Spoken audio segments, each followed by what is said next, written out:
ಮುಂಚೆ ನಿಮ್ಮಲ್ಲಿ ಒಂದು ರಿಕ್ವೆಸ್ಟ್ ಏನು ಅಂದರೆ, ಇದುವರೆಗೂ ನೀವೇನಾದ್ರು ಚಾನಲ್ನ ಸಬ್ಸ್ಕ್ರೈಬ್ ಮಾಡಿಲ್ಲ ಅಂದರೆ ಚಾನಲ್ನ ಸಬ್ಸ್ಕ್ರೈಬ್ ಮಾಡಿ, ಬೆಲ್ ಐಕಾನ್ ಆನ್ ಮಾಡ್ಕೊಳ್ಳಿ. ಜೊತೆಗೆ ಈ ವಿಡಿಯೋವನ್ನು ಸ್ಕಿಪ್ ಮಾಡದೆ ಪೂರ್ತಿಯಾಗಿ ನೋಡಿ. ಯಾಕೆಂದರೆ ಇಲ್ಲಿ ಕೇವಲ ಪ್ರಶ್ನೆ ಮತ್ತು ಉತ್ತರ ಮಾತ್ರ ಇರೋದಿಲ್ಲ, ಪರಿಪೂರ್ಣವಾಗಿ ವಿವರಣೆಯನ್ನು ಕೊಡ್ತೀನಿ. ಜೊತೆಗೆ ಅಡಿಷನಲ್ ಇನ್ಫಾರ್ಮೇಷನನ್ನು ನಿಮಗೆ ಕೊಡ್ತೀನಿ. ಇದರಿಂದ ಆಗೋ ಉಪಯೋಗ ಏನು? ಕೇವಲ ಪ್ರಶ್ನೆ ಮತ್ತು ಉತ್ತರಗಳನ್ನು ನೀಡೋದ್ರಿಂದ ನಿಮ್ಮ ಸಾಮಾನ್ಯ ಜ್ಞಾನ ಇಂಪ್ರೂವ್ ಆಗೋದಿಲ್ಲ. ಬದಲಾಗಿ ಒಂದು ಪ್ರಶ್ನೆಯ ಸುತ್ತ ಅಡಗಿರ್ತಕ್ಕಂಥ ಸೂಕ್ಷ್ಮ ವಿಚಾರಗಳನ್ನು ನಿಮಗೆ ಹೇಳಿದಾಗ ಆ ಒಂದು ಪ್ರಶ್ನೆಯ ಚೌಕಟ್ಟು ಎಲ್ಲೆಲ್ಲಿವರೆಗಿದೆ ಅಂತ ನಿಮ್ಗೆ ಅರ್ಥ ಆಗುತ್ತೆ. ನಂತರ ನೀವು ಆ ಪ್ರಶ್ನೆ ಅಥವಾ ಆ ಪ್ರಶ್ನೆಗೆ ಸಂಬಂಧಪಟ್ಟ ಯಾವುದೇ ಪ್ರಶ್ನೆ ಉತ್ತರಗಳನ್ನು ಪರೀಕ್ಷೆಯಲ್ಲಿ ಕೇಳಿದಾಗ ಪೂರ್ಣವಾಗಿ ನೀವು ಉತ್ತರವನ್ನು ನೀಡ್ಬೋದು. ಅಂಥ ಒಂದು ಪ್ರಯತ್ನವನ್ನು ಈ ವಿಡಿಯೋ ಮಾಡ್ತೀನಿ. ಈ ವಿಡಿಯೋ ಸ್ವಲ್ಪ ಲೆಂತ್ ಆಗುತ್ತೆ, ಸೊ ವಿಡಿಯೋ ಸ್ಕಿಪ್ ಮಾಡದೆ ಪೂರ್ತಿಯಾಗಿ ನೋಡಿ, ಚಾನಲ್ನ ಸಬ್ಸ್ಕ್ರೈಬ್ ಮಾಡ್ಕೊಳ್ಳಿ. ಇವತ್ತಿನ ಮೊದಲನೇ ಪ್ರಶ್ನೆ, ಒಂದು ವೇಳೆ a plus B plus C 0 ಆದರೆ a plus B into B plus C into C plus A ಇದರ ಬೆಲೆ ಏನು? ಈ ಒಂದು ಕಂಡೀಷನ್ನ ಕೊಟ್ಟಿದ್ದಾರೆ. ಸಾಮಾನ್ಯವಾಗಿ RRB ಪರೀಕ್ಷೆಗಳಲ್ಲಿ ಬಂದಿರತಕ್ಕಂಥ ಪ್ರಶ್ನೆಗಳನ್ನ ಸ್ವಲ್ಪ ಆ್ಯಡ್ ಮಾಡಿದ್ದೀನಿ. ಒಂದು ವೇಳೆ a plus B plus C 0 ಆದರೆ a plus B, B plus C ಮತ್ತು ಸಿ ಪ್ಲಸ್ ಎನ ಬೆಲೆ ಏನು? ಉದಾಹರಣೆಗೆ ನಾವಿಲ್ಲಿ a ಪ್ಲಸ್ ಬಿ ಆಗಬೇಕು ಅಂದರೆ a plus B minus C ಆಗುತ್ತೆ ಈ ಕಂಡೀಷನಿಂದ.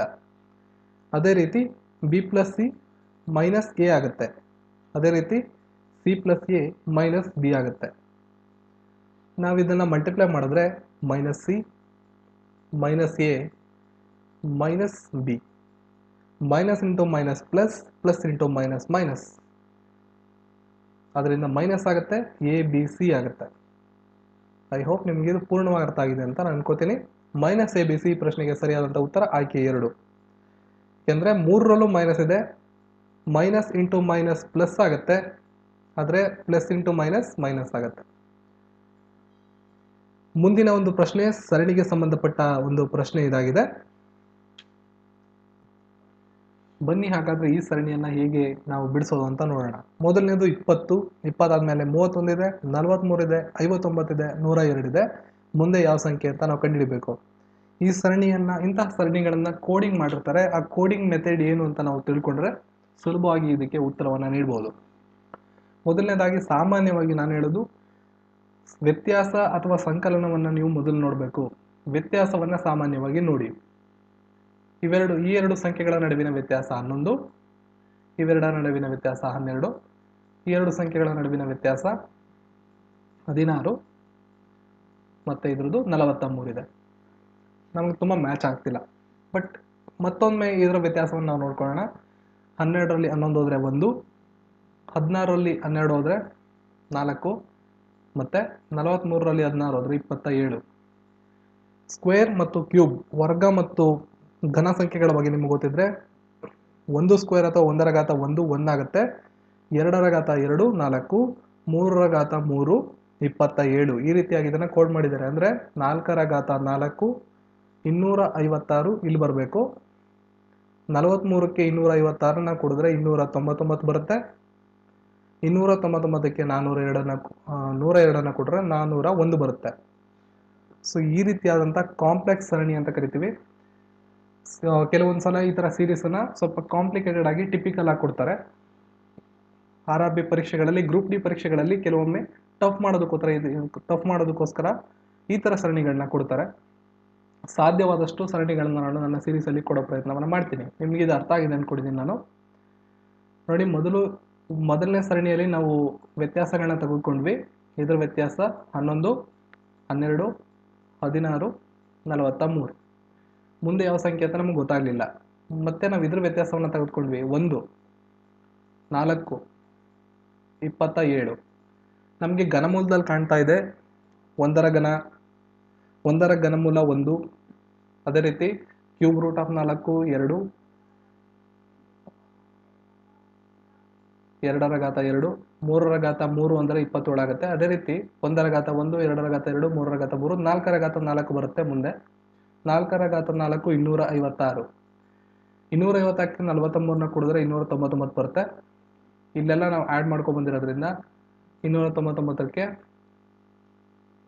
102ನ ಕೂಡ್ಕೊಂಡ್ರೆ ನಮಗೆ 401 ಬರುತ್ತೆ. ಬನ್ನಿ ಮುಂದಿನ ಪ್ರಶ್ನೆಯನ್ನು ನೋಡೋಣ. ಒಂದು ಉದ್ಯಮ ನಡೆಸಲು ಎ ಮತ್ತು ಬಿ 3:2 ಅನುಪಾತದಲ್ಲಿ ಹೂಡಿಕೆ ಮಾಡಿದರು. ನಂತರ ಬಂದ ಲಾಭದಲ್ಲಿ 20% ದಾನ ಮಾಡಿದರು. 2,400 ರೂಪಾಯಿಗಳು ಎನ ಪಾಲು ಆದರೆ ಒಟ್ಟು ಲಾಭ ಎಷ್ಟು? ಒಂದು ಉದ್ಯಮ ಪ್ರಾರಂಭ ಮಾಡ್ತಾರೆ. ಎ ಮತ್ತು ಬಿ ಅನ್ನೋ ಗೆಳೆಯರು 3:2 ಅನುಪಾತದಲ್ಲಿ, ಅಂದ್ರೆ ಒಟ್ಟು 5 ಭಾಗ ಆದ್ರೆ ಅದರ 3 ಭಾಗವನ್ನ ಎ ಮತ್ತು 2 ಭಾಗವನ್ನ ಬಿ ಹೂಡಿಕೆ ಮಾಡ್ತಾರೆ. ಒಟ್ಟಾರೆ ಬಂದಂತ ಲಾಭದಲ್ಲಿ 20% ಅನ್ನ ದಾನ ಮಾಡಿದ್ದಾರೆ. ಅವ್ರ ಹತ್ರ ಒಟ್ಟಿಗೆ 80% ಇದೆ. 80% ಅಲ್ಲಿ ಎನ ಭಾಗ 2,400 ಆದ್ರೆ ಒಟ್ಟು ಲಾಭ ಎಷ್ಟು ಅಂತ ಅವರು ಪ್ರಶ್ನೆನ ಕೇಳಿದ್ದಾರೆ. ಸೊ ಎ ಮತ್ತು ಬಿ ನ ಲಾಭ 3:2 ಅಂತ ಅವ್ರು ಹೇಳಿದ್ದಾರೆ. ಎನ ಲಾಭ 2,400 ಅಂತ ಹೇಳಿದ್ದಾರೆ. ಒಟ್ಟಾರೆಯಾಗಿ 5 ಭಾಗ ಅಂತ ನಾವಿಲ್ಲಿ ಹೇಳಿದೀವಿ. ಅದರಲ್ಲಿ 3 ಭಾಗ 2,400 ಆಗೋದಾದ್ರೆ 1 ಭಾಗ 800 ಆಗುತ್ತೆ. ಸೊ ಇನ್ನೆರಡು ಭಾಗ 1,600 ಆಗುತ್ತೆ. 2,400 ಮತ್ತು 1,600 ಒಟ್ಟು 4,000 ಆಗುತ್ತೆ. ಅಂದ್ರೆ 70% ನಷ್ಟ ಏನ್ ದಾನ ಮಾಡಿದ್ದಾರೆ ಅದನ್ನ ಬಿಟ್ಟು 80% ಲಾಭ ಏನ್ ಮಾಡಿದ್ದಾರೆ ಅದು 4,000 ಆಗುತ್ತೆ. ಹಾಗಾದ್ರೆ 100% ಲಾಭ ಎಷ್ಟು ಅಂತ ನಾವು ನೋಡೋದಾದ್ರೆ 4,000 divided by into 100 divided by 80. ಒಟ್ಟಾರೆ ನೀವು ಕ್ಲಿಯರ್ ಮಾಡಿದ್ರೆ ಇದು 5,000 ನಿಮಗೆ ಆನ್ಸರ್ ಸಿಗುತ್ತೆ. ನಿಮ್ದು ಸರಿಯಾದಂಥ ಉತ್ತರ 5,000. ಒಟ್ಟು ಬಂದಂಥ ಲಾಭ 5,000. ಅದರಲ್ಲಿ 20% ಲಾಭವನ್ನ ದಾನ ಮಾಡ್ತಾರೆ. ಉಳಿದಂತಹ 4,000 ರೂಪಾಯಿಲಿ ಅದರ 3 ಭಾಗವನ್ನ 2,400 ರೂಪಾಯಿನ ಎ ಇಟ್ಕೋತಾರೆ ಮತ್ತು 2 ಭಾಗವನ್ನ 1,400 ರೂಪಾಯಿನ ಬಿ ಇಟ್ಕೋತಾರೆ. ಒಂದು ವೇಳೆ ಕಾಟ್ ಥೀಟಾ ಟ್ರಿಗ್ನೋಮೆಟ್ರಿ ಫಂಕ್ಷನ್ಗೆ ಸಂಬಂಧಪಟ್ಟ ಪ್ರಶ್ನೆ ಇತ್ತೀಚೆಗೆ RRB ALP ಯಲ್ಲಿ ಕೂಡ ಕೇಳಲಾಗಿತ್ತು. ಅದರಿಂದ ಅದಕ್ಕೆ ಸಂಬಂಧಪಟ್ಟ ಒಂದು ಪ್ರಶ್ನೆಯನ್ನು ತೆಗೆದುಕೊಂಡಿದ್ದೀನಿ. ಕಾಟ್ ಥೀಟಾ 21/20 ಆದರೆ ಕೋಸಿಕೆನ್ ಥೀಟಾ ಇದರ ಬೆಲೆ ಏನು? ಇದನ್ನ 2-3 ರೀತಿಯಲ್ಲಿ ನಾವು ಸಾಲ್ವ್ ಮಾಡ್ಬೋದು. ಈಸಿಯೆಸ್ಟ್ ಅಂತ ಹೇಳಿದ್ರೆ ಫಾರ್ಮುಲಾ. ಇದಕ್ಕೆ ಸಂಬಂಧಪಟ್ಟಂತ ಫಾರ್ಮುಲಾಗಳನ್ನ ನೀವು ಕಲ್ತ್ಕೊಂಡ್ರೆ ಬಹಳ ಅನುಕೂಲ ಆಗುತ್ತೆ. Cosecant theta is equal to cot square theta plus 1. ಇದಕ್ಕೆ ಸಂಬಂಧಪಟ್ಟ ಫಾರ್ಮುಲಾ ಕಾಟ್ ಥೀಟಾ ನಮಗೆ ಗೊತ್ತು 21/20 ಹೋಲ್ ಸ್ಕ್ವೇರ್ ಪ್ಲಸ್ 1. 21 ಸ್ಕ್ವೇರ್ ಅಂದರೆ 441, 20 ಸ್ಕ್ವೇರ್ ಅಂದರೆ 400 plus 1. 1 into 400 400, 400 plus 441 841 divided by 400.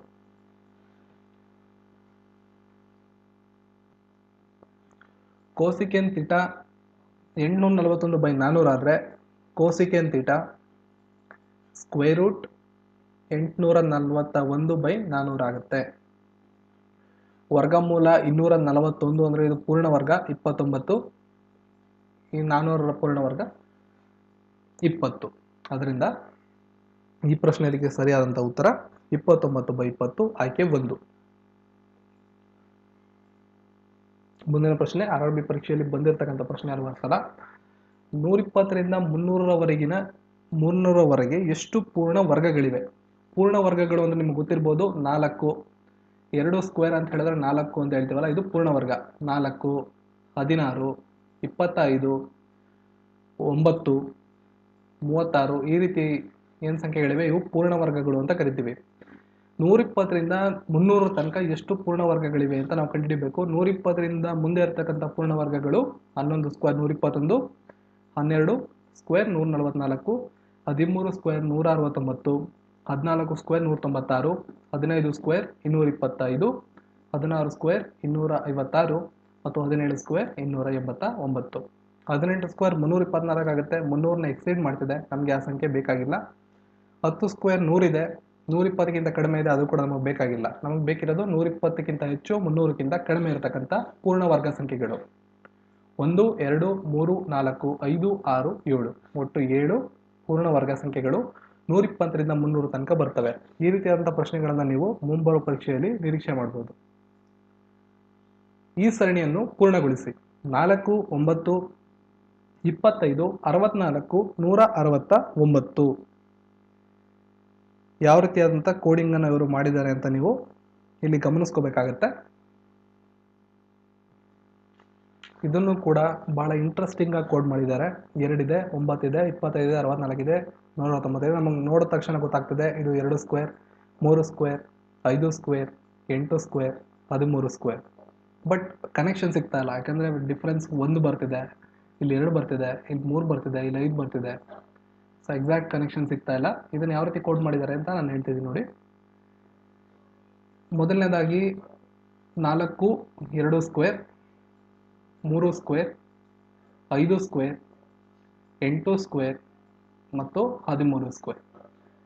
ಈ ಬೇಸ್ ಸಂಖ್ಯೆಗಳನ್ನ ನೋಡಿ. 2 + 3 5, 2 + 3 5, 5 ಸ್ಕ್ವೇರ್ನ ಇಲ್ಲಿ ಮಾಡಿದ್ದಾರೆ. ಅದೇ ರೀತಿ 3 + 5 8, 8 ಸ್ಕ್ವೇರ್ ಮಾಡಿದ್ದಾರೆ. ಅದೇ ರೀತಿ 5 + 8 13, 13 ಸ್ಕ್ವೇರ್ನ ಮಾಡಿದ್ದಾರೆ. ಸೊ ಮುಂದಿನ ಸಂಖ್ಯೆ ಬರಬೇಕು ಅಂದರೆ ಈ 2 ಬೇಸ್ ಸಂಖ್ಯೆಗಳನ್ನು ನಾವು ಕೂಡ್ಕೋಬೇಕು. 13 + 8 21, 21 ಸ್ಕ್ವೇರ್ ಅಂದರೆ 441. ನಾನಲ್ಲಿ ಆಪ್ಷನಲ್ಲಿ ಇನ್ಸರ್ಟ್ ಮಾಡಿಲ್ಲ ಆಪ್ಷನ್ನ. ಆ್ಯಕ್ಚುಲಿ ಆಪ್ಷನ್ ಇ ಇದೆ ಇಲ್ಲಿ, ಸೊ ಕಟ್ಟಾಗಿದೆ. ಆಪ್ಷನ್ ಇ 441 ಸರಿಯಾದಂಥ ಉತ್ತರ. ಇಲ್ಲಿ ಆಪ್ಷನ್ ಇ ಇದೆ ಡೌನಲ್ಲಿ, ಕಟ್ಟಾಗಿದೆ. ಸೊ ಸರಿಯಾದಂಥ ಉತ್ತರ ಈ ಒಂದು ಪ್ರಶ್ನೆಗೆ ಇಲ್ಲಿ 441 ಬರಬೇಕು. ಯಾವ ರೀತಿ ಅಂತ ನಿಮ್ಗೆ ಗೊತ್ತಾಗಿದೆ ಅಂದ್ಕೊಂಡಿದ್ದೀನಿ. 2 ಸ್ಕ್ವೇರ್, 3 ಸ್ಕ್ವೇರ್, ಈ ಬೇಸ್ ಸಂಖ್ಯೆಗಳನ್ನ ನೋಡಿ. 2 + 3 5, 5 ಸ್ಕ್ವೇರ್ ಇಲ್ಲಿದೆ. ಅದೇ ರೀತಿ 5 ಸ್ಕ್ವೇರ್ ಇದೆ ಆಯಿತಾ. 5 + 3 8, 8 ಸ್ಕ್ವೇರ್ ಇಲ್ಲಿದೆ. 8 + 5 13, 13 ಸ್ಕ್ವೇರ್ ಇಲ್ಲಿದೆ. 13 + 8 21, 21 ಸ್ಕ್ವೇರ್ ಇಲ್ಲಿದೆ. ಸೊ ಆಪ್ಷನ್ ಇ 441 ಸರಿಯಾದಂಥ ಉತ್ತರ. ಸಾಮಾನ್ಯ ಪ್ರಚಲಿತ ವಿದ್ಯಮಾನಕ್ಕೆ ಸಂಬಂಧಪಟ್ಟ ಪ್ರಶ್ನೆ. ಯಾವ ರಾಜ್ಯ ಸರ್ಕಾರ 2018ರ ಕಾಮನ್ವೆಲ್ತ್ ಗೇಮ್ಸ್ ವಿಜೇತರಿಗೆ ನಗದು ಬಹುಮಾನವನ್ನು ಘೋಷಿಸಿದೆ?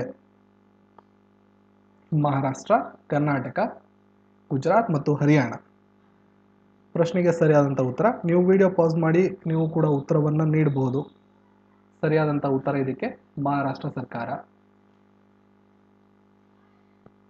ಇನ್ನು ಹೆಚ್ಚಿನ ಮಾಹಿತಿಯನ್ನು ಇದ್ರ ಬಗ್ಗೆ ಕೊಡಬೇಕು ಅಂದರೆ, ಮಹಾರಾಷ್ಟ್ರ ಸರ್ಕಾರ ಕಾಮನ್ವೆಲ್ತ್ ಗೇಮ್ಸ್ನಲ್ಲಿ 3 ರೀತಿಯ ಪದಕಗಳನ್ನು ಪಡೆದಂಥವ್ರಿಗೆ 3 ವರ್ಗದಲ್ಲಿ ಪ್ರಶಸ್ತಿಗಳನ್ನು ನೀಡಿದೆ, ಅಂದರೆ ನಗದು ಬಹುಮಾನವನ್ನು ನೀಡಿದೆ. ನಾವು ಅದ್ರ ಬಗ್ಗೆ ಮಾತಾಡೋದಾದರೆ, ಮೊದಲನೇದಾಗಿ ಮಧುರಿಕಾ ಪಾಟ್ಕರ್, ಪೂಜಾ ಸಹಸ್ರ ದುಬೆ ಮತ್ತು ಸಾನಿಲ್ ಶೆಟ್ಟಿ. ಮಧುರಿಕಾ ಪಾಟ್ಕರ್, ಪೂಜಾ ಸಹಸ್ರ ದುಬೆ ಮತ್ತು ಸಾನಿಲ್ ಶೆಟ್ಟಿ ಇವರು 3 ಜನರು ಟೇಬಲ್ ಟೆನ್ನಿಸ್ ನೋಡಿ. ಪ್ರಶ್ನೆ ಬಂದರೂ ಬರ್ಬೋದು ಇದಕ್ಕೆ ಸಂಬಂಧಪಟ್ಟಿದ್ದು, ಅದಕ್ಕೆ ನಾನು ಡೀಟೇಲ್ ಹೇಳ್ತಿದ್ದೀನಿ.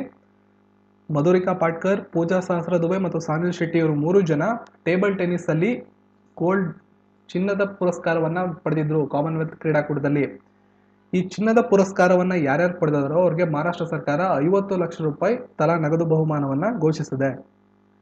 ಮುಂದೆ ಚಿರಾಗ್ ಸಿ ಶೆಟ್ಟಿ ಇವರು ಬ್ಯಾಡ್ಮಿಂಟನ್ನಲ್ಲಿ ಚಿನ್ನವನ್ನು ಗೆದ್ದಿದ್ರು. ಚಿರಾಗ್ ಸಿ ಶೆಟ್ಟಿ. ನೆಕ್ಸ್ಟು ಹೀನಾ ಸಿಧು, ಇವರ ಹೆಸರನ್ನು ಕೂಡ ನೀವು ಕೇಳಿರ್ಬೋದು. ಹೀನಾ ಸಿಧು ಪಿಸ್ತೂಲ್ ಶೂಟಿಂಗಲ್ಲಿ 1 ಚಿನ್ನ ಮತ್ತು 1 ಬೆಳ್ಳಿ ಎರಡನ್ನ ಗೆದ್ದಿದ್ರು. 1 ಚಿನ್ನ ಮತ್ತೊಂದು ಬೆಳ್ಳಿ, ಬೇರೆ ಬೇರೆ ಕ್ಯಾಟಗರಿಗಳಲ್ಲಿ, ಒಂದರಲ್ಲಿ ಚಿನ್ನ ಮತ್ತೊಂದರಲ್ಲಿ ಬೆಳ್ಳಿಯನ್ನು ಗೆದ್ದಿದ್ರು.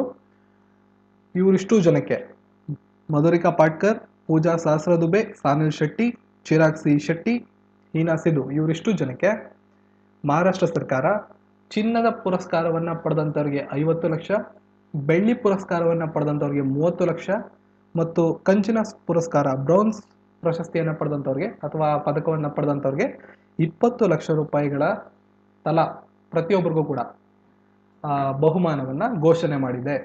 ಸೊ ಇದಕ್ಕೆ ರಿಲೇಟೆಡ್ ಆಗಿ ಎಲ್ಲ ಹೇಳಿದ್ದೀನಿ. ಯಾವ ಪ್ರಶ್ನೆ ಬಂದರೂ ನೀವು ಉತ್ತರವನ್ನು ನೀಡಬಹುದು. ನೂತನ ವಿಶ್ವ ಹಿಂದೂ ಪರಿಷತ್ನ ಅಧ್ಯಕ್ಷರಾಗಿ ಆಯ್ಕೆಯಾದಂಥವರು VS ಕೊಗ್ಜೆ.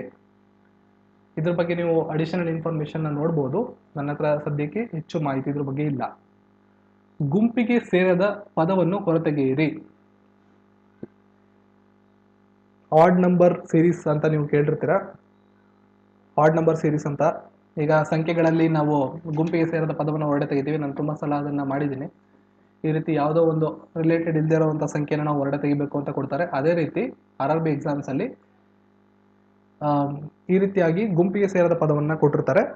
ಇದರಲ್ಲಿ ನಾಲ್ಕರಲ್ಲಿ ಕೆಲವು ಸಾಮ್ಯತೆಗಳಿರ್ತವೆ ಅಥವಾ ನಾಲ್ಕರಲ್ಲಿ ಒಂದೇ ಗುಣ ಅಥವಾ ಒಂದೇ ಲಕ್ಷಣವನ್ನು ಹೊಂದಿರ್ತವೆ. ಯಾವುದೋ ಒಂದರಲ್ಲಿ ಆ ಒಂದು ಗುಣ ಅಥವಾ ಲಕ್ಷಣ ಇರೋದಿಲ್ಲ, ಅದನ್ನು ನಾವು ಹೊರಡೆ ತೆಗಿಬೇಕು. ಸೊ ಇಲ್ಲಿ ನಾವು ಉತ್ತರವನ್ನು ನೀಡೋದಾದ್ರೆ ಪೊಟ್ಯಾಷಿಯಂ, ಸಿಲಿಕಾನ್, ಜಿರ್ಕೋನಿಯಂ, ಗ್ಯಾಲಿಯಂ ಮತ್ತು ಜರ್ಮೇನಿಯಂ ಇಷ್ಟಿದೆ. ಇವು 5ರಲ್ಲಿ ಗುಂಪಿಗೆ ಸೇರಿದಂಥ ಒಂದನ್ನು ನಾವು ಹೊರ ತೆಗಿಬೇಕು. ಆಪ್ಷನ್ಗಳು silicon, gallium, potassium, Germany. So ಇದಕ್ಕೆ ಸರಿಯಾದಂಥ ಉತ್ತರ ಆಯ್ಕೆ 3 ಪೊಟ್ಯಾಷಿಯಂ. ಪೊಟ್ಯಾಷಿಯಂ ಒಂದು ವಾಹಕವಾಗಿದೆ. ಉಳಿದಂಥ ಎಲ್ಲ ಸಿಲಿಕಾನ್, ಜರ್ಕೋನಿಯಂ, ಗ್ಯಾಲಿಯಂ, ಜರ್ಮೇನಿಯಂ ಎಲ್ಲ ಕೂಡ ಅರೆವಾಹಕಗಳಾಗಿದೆ. ಈ ರೀತಿಯಾದಂಥ ಗುಣಲಕ್ಷಣಗಳನ್ನ ಬೇರೆ ಬೇರೆ ವರ್ಗದಲ್ಲಿ ಅವರು ಕೊಟ್ಟಿರ್ತಾರೆ. ಇದಕ್ಕೆ ರಿಲೇಟೆಡ್ ಆಗಿ ಕೂಡ RRBs ಅಲ್ಲಿ ಪ್ರಶ್ನೆಗಳು ಇದ್ದೇ ಇರ್ತವೆ. ವಿಸ್ತೃತ ರೂಪವನ್ನು ಬರೆಯಿರಿ ಅಥವಾ ಎಕ್ಸ್ಪ್ಯಾಂಡ್ ಮಾಡಿ.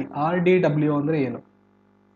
RDW ಇದನ್ನ ವಿಸ್ತರಿಸಿ ಬರಿಬೇಕು. ಸೊ ಇಲ್ಲಿ ನಿಮ್ಗೆ ಆಪ್ಷನ್ಗಳಿದೆ, ನೀವು ಓದ್ಕೋಬಹುದು.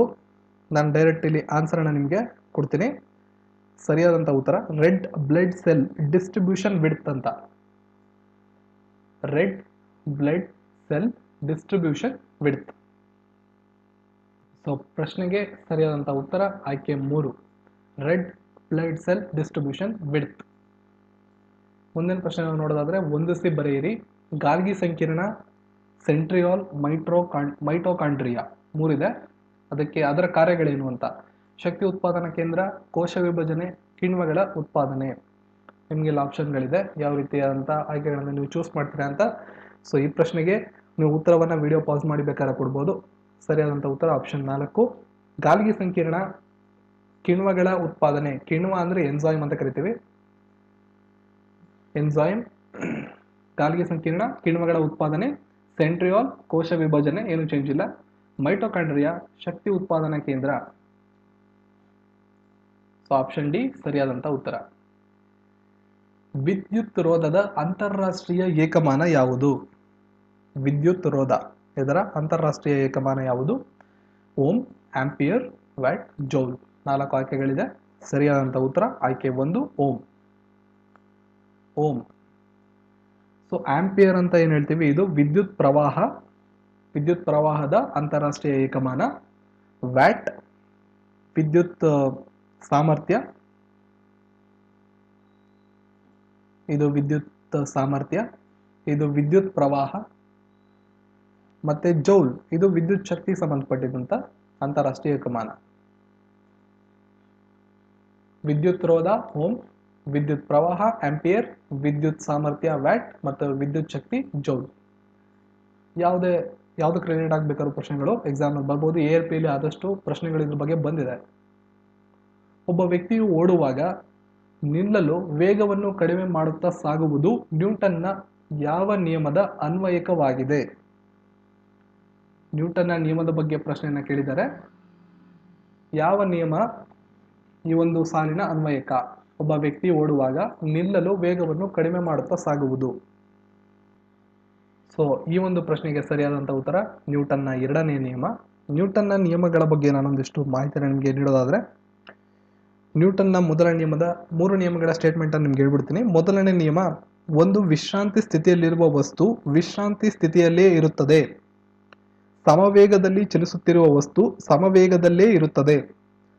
ಬಾಹ್ಯ ಬಲ ಪ್ರಯೋಗವಿಲ್ಲದೆ ಅಥವಾ ಬಾಹ್ಯ ಬಲ ಪ್ರಯೋಗವಾಗದ ಹೊರತು ತನ್ನ ವೇಗದಲ್ಲಿ ಹೆಚ್ಚು ಆಗುವುದಿಲ್ಲ, ಕಡಿಮೆ ಆಗುವುದಿಲ್ಲ. ಇದನ್ನ ಜಡತ್ವ ಎಂದು ಕರೆಯುತ್ತಾರೆ. ಇದು ನ್ಯೂಟನ್ನ ಮೊದಲನೇ ನಿಯಮ.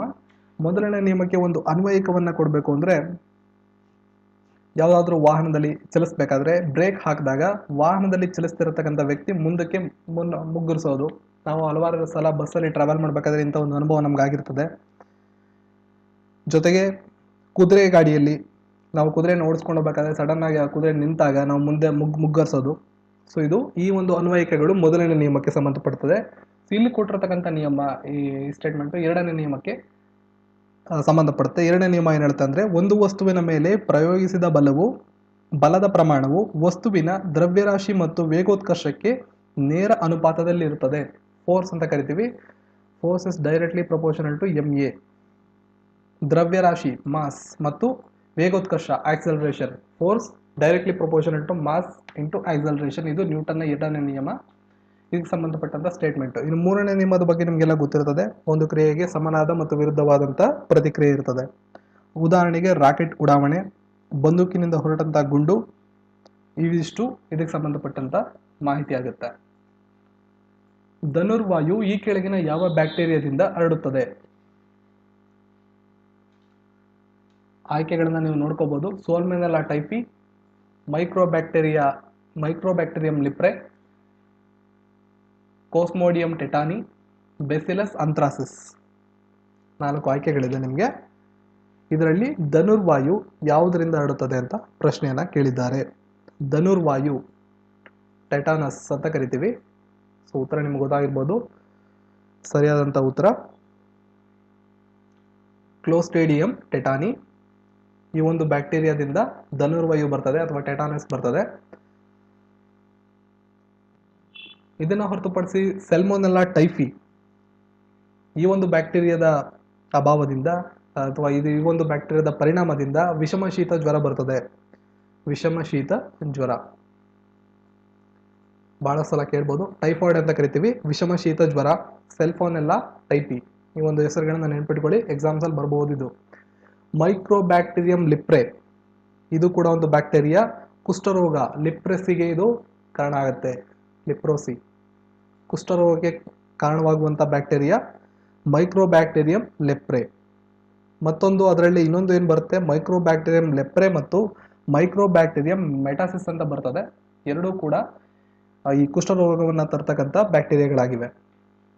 ಇನ್ನೊಂದು ಬೆಸಿಲಸ್ ಅಂಥ್ರಾಸಿಸ್, ಅಂಥ್ರಾಕ್ಸ್ ಕಾಯಿಲೆ ಅಂತ ನೀವು ಕೇಳಿರ್ಬೋದು. ಅಂಥ್ರಾಕ್ಸ್ ರೋಗ ಅಥವಾ ನರಡಿ ಜ್ವರ ಅಂತ ಕರೀತಾರೆ ಕನ್ನಡದಲ್ಲಿ. ನರಡಿ ಜ್ವರ ಅದಕ್ಕೆ ಸಂಬಂಧಪಟ್ಟಂತ ಬ್ಯಾಕ್ಟೀರಿಯಾ. ಈ ಒಂದು ಬ್ಯಾಕ್ಟೀರಿಯಾದಿಂದ ಈ ಒಂದು ಅಂಥ್ರಾಕ್ಸ್ ಅಥವಾ ನರಡಿ ಜ್ವರ ಕಂಡು ಬರ್ತದೆ. ಇನ್ನು ಸಾಮಾನ್ಯವಾಗಿ ನಾವು ನೋಡೋದು ಕಾಲಾರವನ್ನು ತರುವಂತಹ ಬ್ಯಾಕ್ಟೀರಿಯಾ ವಿಬ್ರಿಯೋ ಕಾಲಾರೆ. ಇದ್ರ ಬಗ್ಗೆ ಹಲವಾರು ಸಲ ಎಕ್ಸಾಮ್ಸ್ ಅಲ್ಲಿ ಬಂದಿದೆ, ವಿಬ್ರಿಯೋ ಕಾಲಾರೆ. ಇನ್ನು ಉಳಿದಂಥ ಕ್ಷಯ ರೋಗ, ಈಗ ಆಲ್ಮೋಸ್ಟ್ ಭಾರತದಲ್ಲಿ ಇಲ್ಲ ಇದು. ಕ್ಷಯ ರೋಗ ಮೈಕೋಬ್ಯಾಕ್ಟೀರಿಯಂ ಟ್ಯೂಬರ್ಕ್ಯುಲೋಸಿಸ್, ಅದರಿಂದ ಕ್ಷಯ ರೋಗ ನಿರ್ಮೂಲನೆ ಇದು ತರ್ತಕ್ಕಂಥ ಬ್ಯಾಕ್ಟೀರಿಯಾದಾಗಿದೆ. ಇನ್ನು ಪ್ಲೇಗ್ ಬಗ್ಗೆ ನಿಮಗೆ ಗೊತ್ತಿರಬೇಕು. ಎರಿಟಿನಾ ಪೆಸ್ಟಿಸ್ ಅನ್ನೋ ಬ್ಯಾಕ್ಟೀರಿಯಾದಿಂದ ಪ್ಲೇಗ್ ಕಾಯಿಲೆ ಬರ್ತದೆ. ಒಂದಿಷ್ಟು ಅಡಿಷನಲ್ ಇನ್ಫಾರ್ಮೇಶನ್ ನಿಮಗೆ ಉಪಯೋಗ ಆಗಬಹುದು. ಬನ್ನಿ ಮುಂದಿನ ಪ್ರಶ್ನೆಯನ್ನು ನಾವು ನೋಡೋಣ. ಶಿಲೆಗಳ ಬಗ್ಗೆ ಅಧ್ಯಯನ ಮಾಡುವ ವಿಭಾಗವನ್ನು ಏನೆಂದು ಕರೆಯುತ್ತಾರೆ? ಕೊನ್ಕೋಲಾಜಿ, ಅನಿರ್ಥಾಲಜಿ, ಪೆಟ್ರಾಲಜಿ, ಜೆನೆಟಿಕ್ಸ್. ಸೊ ಸರಿಯಾದಂಥ ಉತ್ತರ ಇದಕ್ಕೆ ಪೆಟ್ರಾಲಜಿ. ಕೊನ್ಕೋಲಾಜಿ ಅನ್ನೋದು ಮೃದ್ವಂಗಿಗಳ ಬಗ್ಗೆ ಅಧ್ಯಯನ ಮಾಡತಕ್ಕಂಥ ಒಂದು ವಿಭಾಗ ಆಗಿರ್ತದೆ. ಕೊನ್ಕೋಲಾಜಿ ಮೃದ್ವಂಗಿಗಳ ಬಗ್ಗೆ ನಡೆಸ್ತಕ್ಕಂಥ ಒಂದು ವಿಭಾಗ, ಅಧ್ಯಯನ ಮಾಡ್ತಕ್ಕಂಥ ವಿಭಾಗ. ಮತ್ತೆ ಅನಿರ್ಥಾಲಜಿ ಹಕ್ಕಿಗಳ ಬಗ್ಗೆ ಅಧ್ಯಯನ ಮಾಡ್ತಕ್ಕಂಥ ವಿಭಾಗ. ಅನಿರ್ಥಾಲಜಿ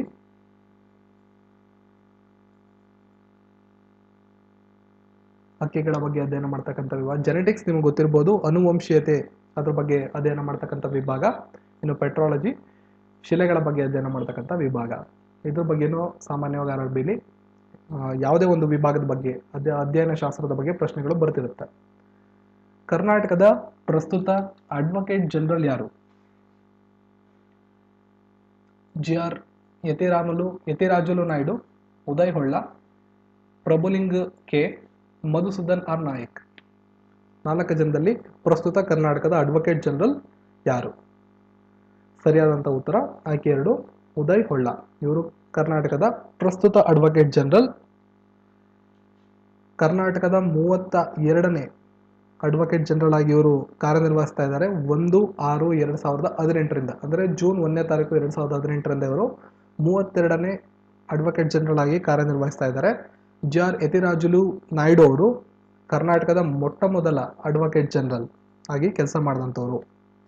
1946ರಿಂದ 49 ತನಕ ಮತ್ತೆ 1955ರಿಂದ 63 ತನಕ ಇವರು ಕೆಲಸ ಮಾಡಿದ್ದಾರೆ ಭಾರತದ ಅಡ್ವೊಕೇಟ್ ಜನರಲ್ ಆಗಿ. ಇವ್ರನ್ನ ಮೊಟ್ಟ ಮೊದಲ ಭಾರತದ ಅಡ್ವೊಕೇಟ್ ಜನರಲ್ ಅಂತ ನೀವು ಕರಿಬಹುದು. ಇನ್ನು ಪ್ರಭುಲಿಂಗ್ ಕೆ ನೌಡಿ ಇವರು 31ನೇ ಭಾರತದ ಅಡ್ವೊಕೇಟ್ ಜನರಲ್ ಆಗಿ ಕೆಲಸ ಮಾಡಿದ್ದಾರೆ. ಒಂದು 12 ಅಥವಾ 15 ದಿನಗಳ ಕಾಲ ಕೆಲಸ ಮಾಡಿದ್ರು ಇವರು. 17/5 ಇದೇ ವರ್ಷ 17/5 ಇಂದ 31/5 ಮೇ 17ನೇ ತಾರೀಕಿಂದ ಮೇ 31ನೇ ತಾರೀಕು ತನಕ ಇವರು ಟೆಂಪರವರಿ ಆಗಿ ಅಡ್ವೊಕೇಟ್ ಜನರಲ್ ಆಗಿ ಕೆಲಸ ಮಾಡಿದ್ರು. ಇನ್ನು ಮಧುಸೂದನ್ ಆರ್ ನಾಯಕ್ ಇವರು ಪ್ರೀವಿಯಸ್ 30ನೇ 2015ರಿಂದ 2018 ತನಕ ಅಡ್ವೊಕೇಟ್ ಜನರಲ್ ಆಗಿ ಕೆಲಸ ಮಾಡಿದ್ದಾರೆ. ಇನ್ನು ಅಡ್ವೊಕೇಟ್ ಜನರಲ್ಗೆ ನಮ್ಮ ಸಂವಿಧಾನದಲ್ಲಿ 156ನೇ ವಿಧಿಯನ್ನ ಮೀಸಲಿಡಲಾಗಿದೆ. ನೀವು ಅಲ್ಲಿ 166ನೇ ವಿಧಿಯನ್ನ ತಿಳ್ಕೊಂಡ್ರೆ ಅಡ್ವೊಕೇಟ್ ಜನರಲ್ ಬಗ್ಗೆ ಹೆಚ್ಚಿನ ಮಾಹಿತಿಯನ್ನು ನೀವು ತಿಳ್ಕೋಬಹುದು. ಸೊ ಮುಂದಿನ ಪ್ರಶ್ನೆ, ಮ್ಯಾಡ್ರಿಡ್ ಯಾವ ದೇಶದ ರಾಜಧಾನಿಯಾಗಿದೆ? ಸೊ ರಾಜಧಾನಿಗಳ ಬಗ್ಗೆ, ಮುಖ್ಯಮಂತ್ರಿಗಳ ಬಗ್ಗೆ ALP ಪರೀಕ್ಷೆಯಲ್ಲಿ ತುಂಬಾ ಪ್ರಶ್ನೆಗಳು ಬರ್ತಾ ಇತ್ತು. ಗ್ರೂಪ್ ಡಿ ಕೂಡ ನೀವು ನಿರೀಕ್ಷೆ ಮಾಡಬಹುದು ಅದಕ್ಕೆ ಸಂಬಂಧಪಟ್ಟ ಪ್ರಶ್ನೆಗಳನ್ನ. ಸೊ ಮ್ಯಾಡ್ರಿಡ್ ಯಾವ ದೇಶದ ರಾಜಧಾನಿಯಾಗಿದೆ? ಸ್ಪೇನ್, ಜರ್ಮನಿ, ದಕ್ಷಿಣ ಕೊರಿಯಾ, ಈಜಿಪ್ಟ್. 4 ಆಪ್ಷನ್ ನಿಮ್ಮ ಮುಂದೆ ಇದೆ. ಸೊ ಈ ಪ್ರಶ್ನೆಗೆ ಸರಿಯಾದಂಥ ಉತ್ತರ ಆಯ್ಕೆ 1 ಸ್ಪೇನ್. ಸ್ಪೇನ್ ದೇಶದ ರಾಜಧಾನಿ ಮ್ಯಾಡ್ರಿಡ್. ಜರ್ಮನಿ ದೇಶದ ರಾಜಧಾನಿ ಬರ್ಲಿನ್. ದಕ್ಷಿಣ ಕೊರಿಯಾ ದೇಶದ ರಾಜಧಾನಿ ಸಿಯೋಲ್. ಈ ಸಿಯೋಲ್ ಬಗ್ಗೆ ಹಲವಾರು ಸಲ ಪ್ರಶ್ನೆಗಳು ಬಂದಿದೆ. ಸೇಮ್ ಇದೇ ರೀತಿಯಾದ ಪ್ರಶ್ನೆಯನ್ನ ಕೇಳಿದ್ದಾರೆ. ಸಿಯೋಲ್ ಯಾವ ದೇಶದ ರಾಜಧಾನಿಯಾಗಿದೆ ಅಂತ ಪ್ರಶ್ನೆಯನ್ನ ಕೇಳಲಾಗಿದೆ ಈಗ ಆಲ್ರೆಡಿ. ಇನ್ನು ಈಜಿಪ್ಟ್ನ ರಾಜಧಾನಿ ಕೈರೋ. ಈಜಿಪ್ಟ್ನ ಬಗ್ಗೆನೂ ಹಲವಾರು ಸಲ ಪ್ರಶ್ನೆಗಳು ಬರ್ತಾ ಇರುತ್ತೆ. ರಾಷ್ಟ್ರೀಯ ಹಿಂದುಳಿದ ವರ್ಗಗಳ ಆಯೋಗದ ಕೇಂದ್ರ ಕಚೇರಿ ಎಲ್ಲಿದೆ? ರಾಷ್ಟ್ರೀಯ ಹಿಂದುಳಿದ ವರ್ಗಗಳ ಆಯೋಗದ ಕೇಂದ್ರ ಕಚೇರಿ ಎಲ್ಲಿದೆ? ಪ್ರಶ್ನೆಯನ್ನ ಕೇಳಿದ್ದಾರೆ. ಸರಿಯಾದಂತ ಉತ್ತರ ಇದಕ್ಕೆ ಕೇಂದ್ರ ಕಚೇರಿ ಆಯ್ಕೆ 2 ದೆಹಲಿ, ನವದೆಹಲಿಯಲ್ಲಿದೆ. ಆಗಸ್ಟ್ 14, 1993ರಲ್ಲಿ ರಾಷ್ಟ್ರೀಯ ಹಿಂದುಳಿದ ವರ್ಗಗಳ ಆಯೋಗ ಸ್ಥಾಪನೆಯಾಗಿದ್ದು ನ್ಯಾಷನಲ್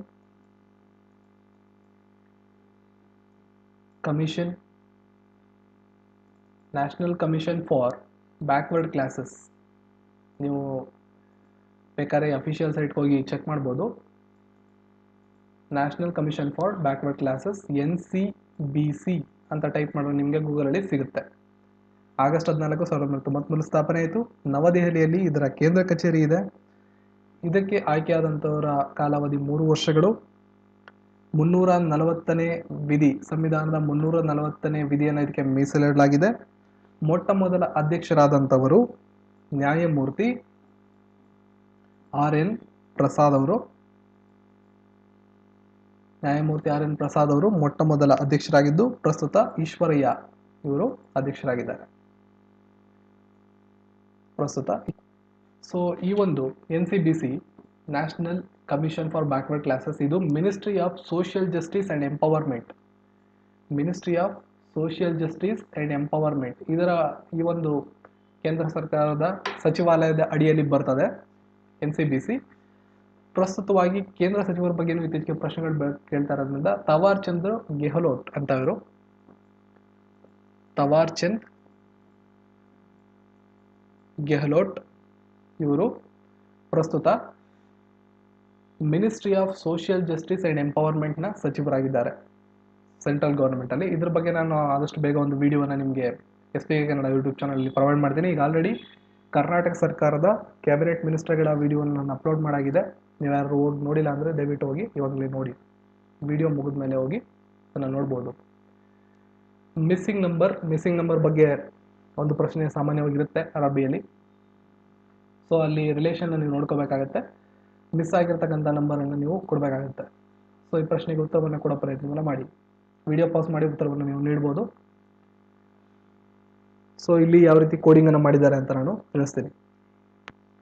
ಸೊ ಇಲ್ಲಿ ಕ್ಯೂಬ್ಗಳ ಮೂಲಕ ಕೋಡ್ ಮಾಡಿದ್ದಾರೆ. ನೀವು ಇಲ್ಲಿ ನೋಡ್ಬೋದು 2 ಕ್ಯೂಬ್, 1 ಕ್ಯೂಬ್, 3 ಕ್ಯೂಬ್. 2 ಕ್ಯೂಬ್ ಅಂದರೆ 8, 1 ಕ್ಯೂಬ್ ಅಂದರೆ 1, 3 ಕ್ಯೂಬ್ ಅಂದರೆ 27, 27 ಪ್ಲಸ್ 1 28, 28 ಇಂಟು 36. ಅದೇ ರೀತಿ 0 ಕ್ಯೂಬ್ ಅಂದರೆ 0, 4 ಕ್ಯೂಬ್ ಅಂದರೆ 64, 3 ಕ್ಯೂಬ್ ಅಂದರೆ 27, 64 ಪ್ಲಸ್ 27 91. ಈ ರೀತಿಯಾದಂಥ ಕೋಡ್ ಮಾಡಿದ್ದಾರೆ. ಅದರಿಂದ ಉತ್ತರವನ್ನು ನೀವು ಸುಲಭವಾಗಿ ಕಂಡುಹಿಡಿಬಹುದು.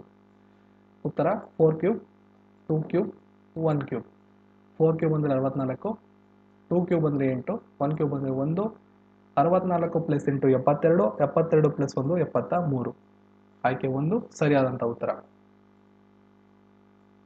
ಗ್ಯಾಂಗ್ಟಾಕ್ ಯಾವ ರಾಜ್ಯದ ರಾಜಧಾನಿಯಾಗಿದೆ? ರಾಜ್ಯಗಳ ಬಗ್ಗೆ, ಮುಖ್ಯಮಂತ್ರಿಗಳ ಬಗ್ಗೆ ಪ್ರಶ್ನೆಗಳನ್ನ ಹೇಗೆ ಕೇಳ್ತಾರೋ ಅದೇ ರೀತಿ ಭಾರತ ದೇಶದ ಕೆಲವೊಂದು ರಾಜ್ಯಗಳು ಮತ್ತು ಅದರ ರಾಜಧಾನಿಗಳ ಬಗ್ಗೆನೂ, ಎಸ್ಪೆಷಲಿ ಈಶಾನ್ಯ ರಾಜ್ಯಗಳ ಬಗ್ಗೆ ರಾಜಧಾನಿಗಳನ್ನ ಕೇಳೋದಾದ್ರೆ ಈಶಾನ್ಯ ರಾಜ್ಯಗಳ ಬಗ್ಗೆ ಪ್ರಶ್ನೆನ ಕೇಳ್ತಾರೆ. ಅದರಿಂದ ಇದ್ರ ಬಗ್ಗೆ ಸ್ವಲ್ಪ ಚೆನ್ನಾಗಿ ತಿಳ್ಕೊಳ್ಳಿ. ಈಶಾನ್ಯ ರಾಜ್ಯಗಳ ವನ್ಯಜೀವಿ ಧಾಮಗಳ ಬಗ್ಗೆ, ನ್ಯಾಷನಲ್ ಪಾರ್ಕ್ಗಳ ಬಗ್ಗೆನೂ ಕೂಡ ಹೆಚ್ಚು ಪ್ರಶ್ನೆಯನ್ನ ಕೇಳ್ತಿರ್ತಾರೆ. ಸೊ ಗ್ಯಾಂಗ್ಟಾಕ್ ಯಾವ ರಾಜ್ಯದ ರಾಜಧಾನಿಯಾಗಿದೆ ಪ್ರಶ್ನೆ. ಈ ಪ್ರಶ್ನೆಗೆ ಸರಿಯಾದಂತಹ ಉತ್ತರ ಆಪ್ಷನ್ಗಳಿದೆ. ಆಯ್ಕೆ 3 ಸಿಕ್ಕಿಂ. ಮಣಿಪುರದ ರಾಜಧಾನಿ ಇಂಪಾಲ್, ಮೇಘಾಲಯದ ರಾಜಧಾನಿ ಶಿಲ್ಲಾಂಗ್, ಒರಿಸ್ಸಾದ ರಾಜಧಾನಿ ಭುವನೇಶ್ವರ್.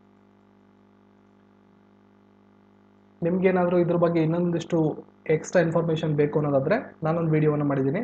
ಅದರಲ್ಲಿ ಭಾರತದ ರಾಜ್ಯಗಳು, ಅದರ ರಾಜಧಾನಿಗಳು, ಪ್ರಸ್ತುತ ಅದರ ಮುಖ್ಯಮಂತ್ರಿಗಳು, ಜೊತೆಗೆ ಅದರ ಗವರ್ನರ್, ಇಷ್ಟು ಮಾಹಿತಿಯನ್ನ ಆ ಒಂದು ವಿಡಿಯೋದಲ್ಲಿ ನಾನು ಪ್ರೊವೈಡ್ ಮಾಡಿದ್ದೀನಿ. 29 ಸ್ಟೇಟ್ಗಳ 29 ರಾಜ್ಯಗಳ ಮುಖ್ಯಮಂತ್ರಿಗಳು, ಉಪಮುಖ್ಯಮಂತ್ರಿಗಳು, ರಾಜ್ಯಪಾಲರು, ರಾಜ್ಯ ಮತ್ತು ರಾಜಧಾನಿ, ಇಷ್ಟು ಡೀಟೇಲ್ಸ್ ಅನ್ನ ಕೊಟ್ಟಿದ್ದೀನಿ.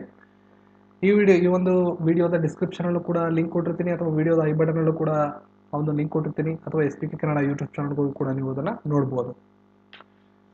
ಮುಂದಿನ ಪ್ರಶ್ನೆಗೆ ನಾವು ಹೋಗೋಣ. ಇಲ್ಲಿ ರಿಲೇಷನ್ ನಿಂದ ಕೋಡ್ ಮಾಡಿದ್ದಾರೆ. ಔಷಧ ಗುಣಪಡಿಸುವುದು, ಹಾಗಾದ್ರೆ ಪುಸ್ತಕ, ಇದಕ್ಕೆ ಏನನ್ನ ಇಲ್ಲಿ ಕೊಡಬೇಕು ಉತ್ತರ. ಅನಾಲಜಿಗೆ ಸಂಬಂಧಪಟ್ಟ ಪ್ರಶ್ನೆ ಇದು. ಔಷಧಕ್ಕೆ ಗುಣಪಡಿಸು ಅನ್ನೋ ಒಂದು ಗುಣವನ್ನ ನೀಡ್ತಾ ಇದ್ದಾರೆ. ಹಾಗಾದ್ರೆ ಪುಸ್ತಕಕ್ಕೆ ಏನಂತ ನಾವು ಉತ್ತರವನ್ನು ನೀಡಬೇಕಾಗುತ್ತೆ. ಜ್ಞಾನಾರ್ಜನೆ, ಓದುವುದು, ತಿಳಿದುಕೊಳ್ಳುವುದು, ಗ್ರಂಥಾಲಯ. ಈ ಪ್ರಶ್ನೆಗೆ ಸರಿಯಾದಂತ ಉತ್ತರ ಆಯ್ಕೆ 1 ಜ್ಞಾನಾರ್ಜನೆ. ಔಷಧದ ಗುಣಪಡಿಸುವುದು, ಅದೇ ರೀತಿ ಪುಸ್ತಕದ ಗುಣ ಜ್ಞಾನಾರ್ಜನೆಯನ್ನ ನೀಡತಕ್ಕಂಥದ್ದು. ಪುಸ್ತಕವನ್ನು ನಾವು ಓದ್ಬೋದು, ಪುಸ್ತಕ ಗ್ರಂಥಾಲಯದಲ್ಲಿ ಇರ್ಬೋದು, ಆದರೆ ಈ ಒಂದು ಪ್ರಶ್ನೆ ಏನು ತಾತ್ಪರ್ಯವನ್ನ, ಏನು ಅರ್ಥವನ್ನ ಕೊಡುತ್ತೆ ಅದನ್ನ ನಾವು ತಿಳ್ಕೊಂಡು ಇಲ್ಲಿ ಉತ್ತರವನ್ನು ನೀಡಬೇಕಾಗುತ್ತೆ. ಔಷಧದ ಗುಣ ಏನು? ಗುಣಪಡಿಸುವುದು. ಅದೇ ರೀತಿ ಪುಸ್ತಕದ ಗುಣ ಜ್ಞಾನಾರ್ಜನೆಯನ್ನ ನೀಡತಕ್ಕಂಥದ್ದು. ಗುಂಪಿಗೆ ಸೇರದ ಪದವನ್ನು ಹೊರತೆಗೆಯಿರಿ. ಬೆಂಗಳೂರು, ಜಮ್ಮು, ರಾಂಚಿ, ಐಜ್ವಾಲ್, ಪೋರ್ಟ್ ಬ್ಲೇರ್. ಇವು 5ರಲ್ಲಿ ಗುಂಪಿಗೆ ಸೇರದ ಪದವನ್ನು ಆಚೆ ತೆಗಿಬೇಕು. ಸೊ ಇಲ್ಲಿ ಸರಿಯಾದಂಥ ಉತ್ತರ ಪೋರ್ಟ್ ಬ್ಲೇರ್. ಯಾಕೆಂದ್ರೆ ಇವೆಲ್ಲ ರಾಜಧಾನಿಗಳು, ಬೆಂಗಳೂರಿನ ರಾಜಧಾನಿ, ಜಮ್ಮು ಕಾಶ್ಮೀರದ ರಾಜಧಾನಿ, ಜಾರ್ಖಂಡ್ನ ರಾಜಧಾನಿ, ಮಿಜೋರಾಂ ರಾಜಧಾನಿ ಮತ್ತು ಅಂಡಮಾನ್ ಮತ್ತು ನಿಕೋಬಾರ್ನ ರಾಜಧಾನಿ. ಆದರೆ ಇವೆಲ್ಲ ರಾಜ್ಯಗಳು, ಈ ಪೋರ್ಟ್ ಬ್ಲೇರ್ ಇದೆಯಲ್ಲ, ಇದು ಅಂಡಮಾನ್ ನಿಕೋಬಾರ್ನ ರಾಜಧಾನಿ ಆಗಿದೆ. ಬಟ್ ಅಂಡಮಾನ್ ನಿಕೋಬಾರ್ ಕೇಂದ್ರಾಡಳಿತ ಪ್ರದೇಶ ಆಗಿದೆ. ಹಾಗಾಗಿ ಈ ಒಂದು 5 ಪದಗಳ ಗುಂಪಿನ ಸಾಲಿನಲ್ಲಿ ಪೋರ್ಟ್ ಬ್ಲೇರ್ ಅನ್ನು ಆಚೆ ನಾವು ತೆಗಿಬೇಕಾಗುತ್ತೆ. ಈ ರೀತಿಯಾದಂತಹ ಟಿಪಿಕಲ್ ಪ್ರಶ್ನೆಗಳು ಖಂಡಿತವಾಗ್ಲೂ ನೀವು ಮುಂದೆ RRB ಗ್ರೂಪ್ ಡಿ ಪರೀಕ್ಷೆಯಲ್ಲಿ ಎಕ್ಸ್ಪೆಕ್ಟ್ ಮಾಡ್ಬೋದು. 39 ಜನರು ಪ್ರತಿದಿನ 5 ಗಂಟೆ ಕೆಲಸ ಮಾಡಿ ಒಂದು ರಸ್ತೆಯನ್ನು 12 ದಿನಗಳಲ್ಲಿ ದುರಸ್ತಿ ಮಾಡುತ್ತಾರೆ. ಹಾಗಾದರೆ 30 ಜನರು ಪ್ರತಿದಿನ 6 ಗಂಟೆ ಕೆಲಸ ಮಾಡಿ ಎಷ್ಟು ದಿನಗಳಲ್ಲಿ ಕೆಲಸ ಮುಗಿಸುತ್ತಾರೆ? ನನ್ನ RRB ಸೀರೀಸ್ನ ವಿಡಿಯೋಗಳನ್ನು ನೀವೇನಾದ್ರು ನಮ್ಮ ಚಾನಲ್ನಲ್ಲಿ ನೋಡಿದರೆ ನೀವು ಸುಲಭವಾಗಿ ಉತ್ತರವನ್ನು ಕೊಡ್ಬೋದು. ನಾನಿಲ್ಲಿ ಹೆಚ್ಚು ಸಮಯವನ್ನು ವೇಸ್ಟ್ ಮಾಡಲ್ಲ. ಜನ, ಕಾಲಾವಕಾಶ ಗಂಟೆ ಇಂಟು ಕೆಲಸ ಡಿವೈಡ್ ಬೈ ಎಷ್ಟು ಜನರು, ಎಷ್ಟು ಗಂಟೆ, ಎಷ್ಟು ಕೆಲಸ.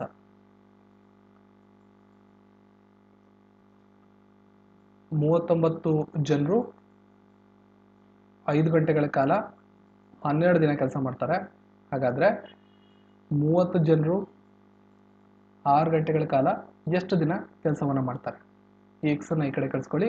ಇನ್ನು ಉಳಿದಿದ್ದನ್ನ ಸಿಂಪ್ಲಿಫೈ ಮಾಡಿ. ಸಿಂಪ್ಲಿಫೈ ಮಾಡಿದಾಗ ನಿಮಗೆ ಉತ್ತರ ಸಿಗುತ್ತೆ. ಸರಿಯಾದಂಥ ಉತ್ತರ 13. ಸೊ 39 ಜನ 5 ಗಂಟೆಯಲ್ಲಿ ಕೆಲಸ ಮಾಡಿದ್ರೆ 12 ದಿನದಲ್ಲಿ ಮುಗಿಯೋ ಕೆಲಸ, 30 ಜನ 6 ಗಂಟೆ ಕೆಲಸ ಮಾಡಿದ್ರೆ 13 ದಿನದಲ್ಲಿ ಮುಗೀತದೆ. ನನ್ನ ಪ್ರೀವಿಯಸ್ RRB ವಿಡಿಯೋಗಳನ್ನು, RRB ಪರೀಕ್ಷಾ ಸೀರೀಸ್ ವಿಡಿಯೋಗಳನ್ನು ನೀವು ಫಾಲೋ ಮಾಡಿ, ನಿಮಗೆ ಅದರಲ್ಲಿ ಇದರ ಡೀಟೇಲ್ ಅನಾಲಿಸಿಸ್ ಸಿಗ್ತಾ ಹೋಗುತ್ತೆ. ಒಂದು ಆಯತಾಕಾರದ ಕೊಠಡಿಯ ಉದ್ದವು ಅಗಲಕ್ಕಿಂತ 5 ಮೀಟರ್ ಹೆಚ್ಚಾಗಿದೆ. ಆಯತದ ವಿಸ್ತೀರ್ಣ 750 ಮೀಟರ್ ಸ್ಕ್ವೇರ್ ಆಗಿದೆ. ಹಾಗಾದರೆ ಕೊಠಡಿಯ ಉದ್ದ ಎಷ್ಟು? ಆಯತದ ವಿಸ್ತೀರ್ಣ ನಿಮ್ಗೆ ಗೊತ್ತಿರ್ಬೋದು, ಉದ್ದ ಇಂಟು ಅಗಲ. ಆಯತದ ವಿಸ್ತೀರ್ಣ ಉದ್ದ ಇಂಟು ಅಗಲ. ಅವ್ರೇನು ಕೇಳಿದ್ದಾರೆ ಅಂದರೆ, ಒಂದು ಆಯತಾಕಾರದ ಕೊಠಡಿಯ ಉದ್ದ ಅಗಲಕ್ಕಿಂತ 5 ಮೀಟರ್ ಹೆಚ್ಚಾಗಿದೆ. ಮೊದಲನೇದಾಗಿ ನಾವು ಅಗಲವನ್ನು ಎಕ್ಸ್ ಆಗಿರಲಿ ಅಂತ ಅಂದ್ಕೊಳ್ಳೋಣ. ನಮ್ಗೆ ಎಷ್ಟು ಅಂತ ಗೊತ್ತಿಲ್ಲ. ಅಗಲ ಎಕ್ಸ್ ಆಗಿರಲಿ, ಆಗ ಉದ್ದ ಎಕ್ಸ್ ಪ್ಲಸ್ 5 ಆಗುತ್ತೆ. ಉದ್ದವು ಅಗಲಕ್ಕಿಂತ 5 ಮೀಟರ್ ಹೆಚ್ಚಾಗಿದೆ ಅಂತ ಹೇಳಿದ್ದಾರೆ. ಸೊ ಅಗಲವನ್ನು ಎಕ್ಸ್ ಮೀಟರ್ ಅಂತ ನಾವು ಅಂದ್ಕೊಂಡ್ರೆ ಉದ್ದ ಎಕ್ಸ್ ಪ್ಲಸ್ 5 ಮೀಟರ್ ಆಗುತ್ತೆ.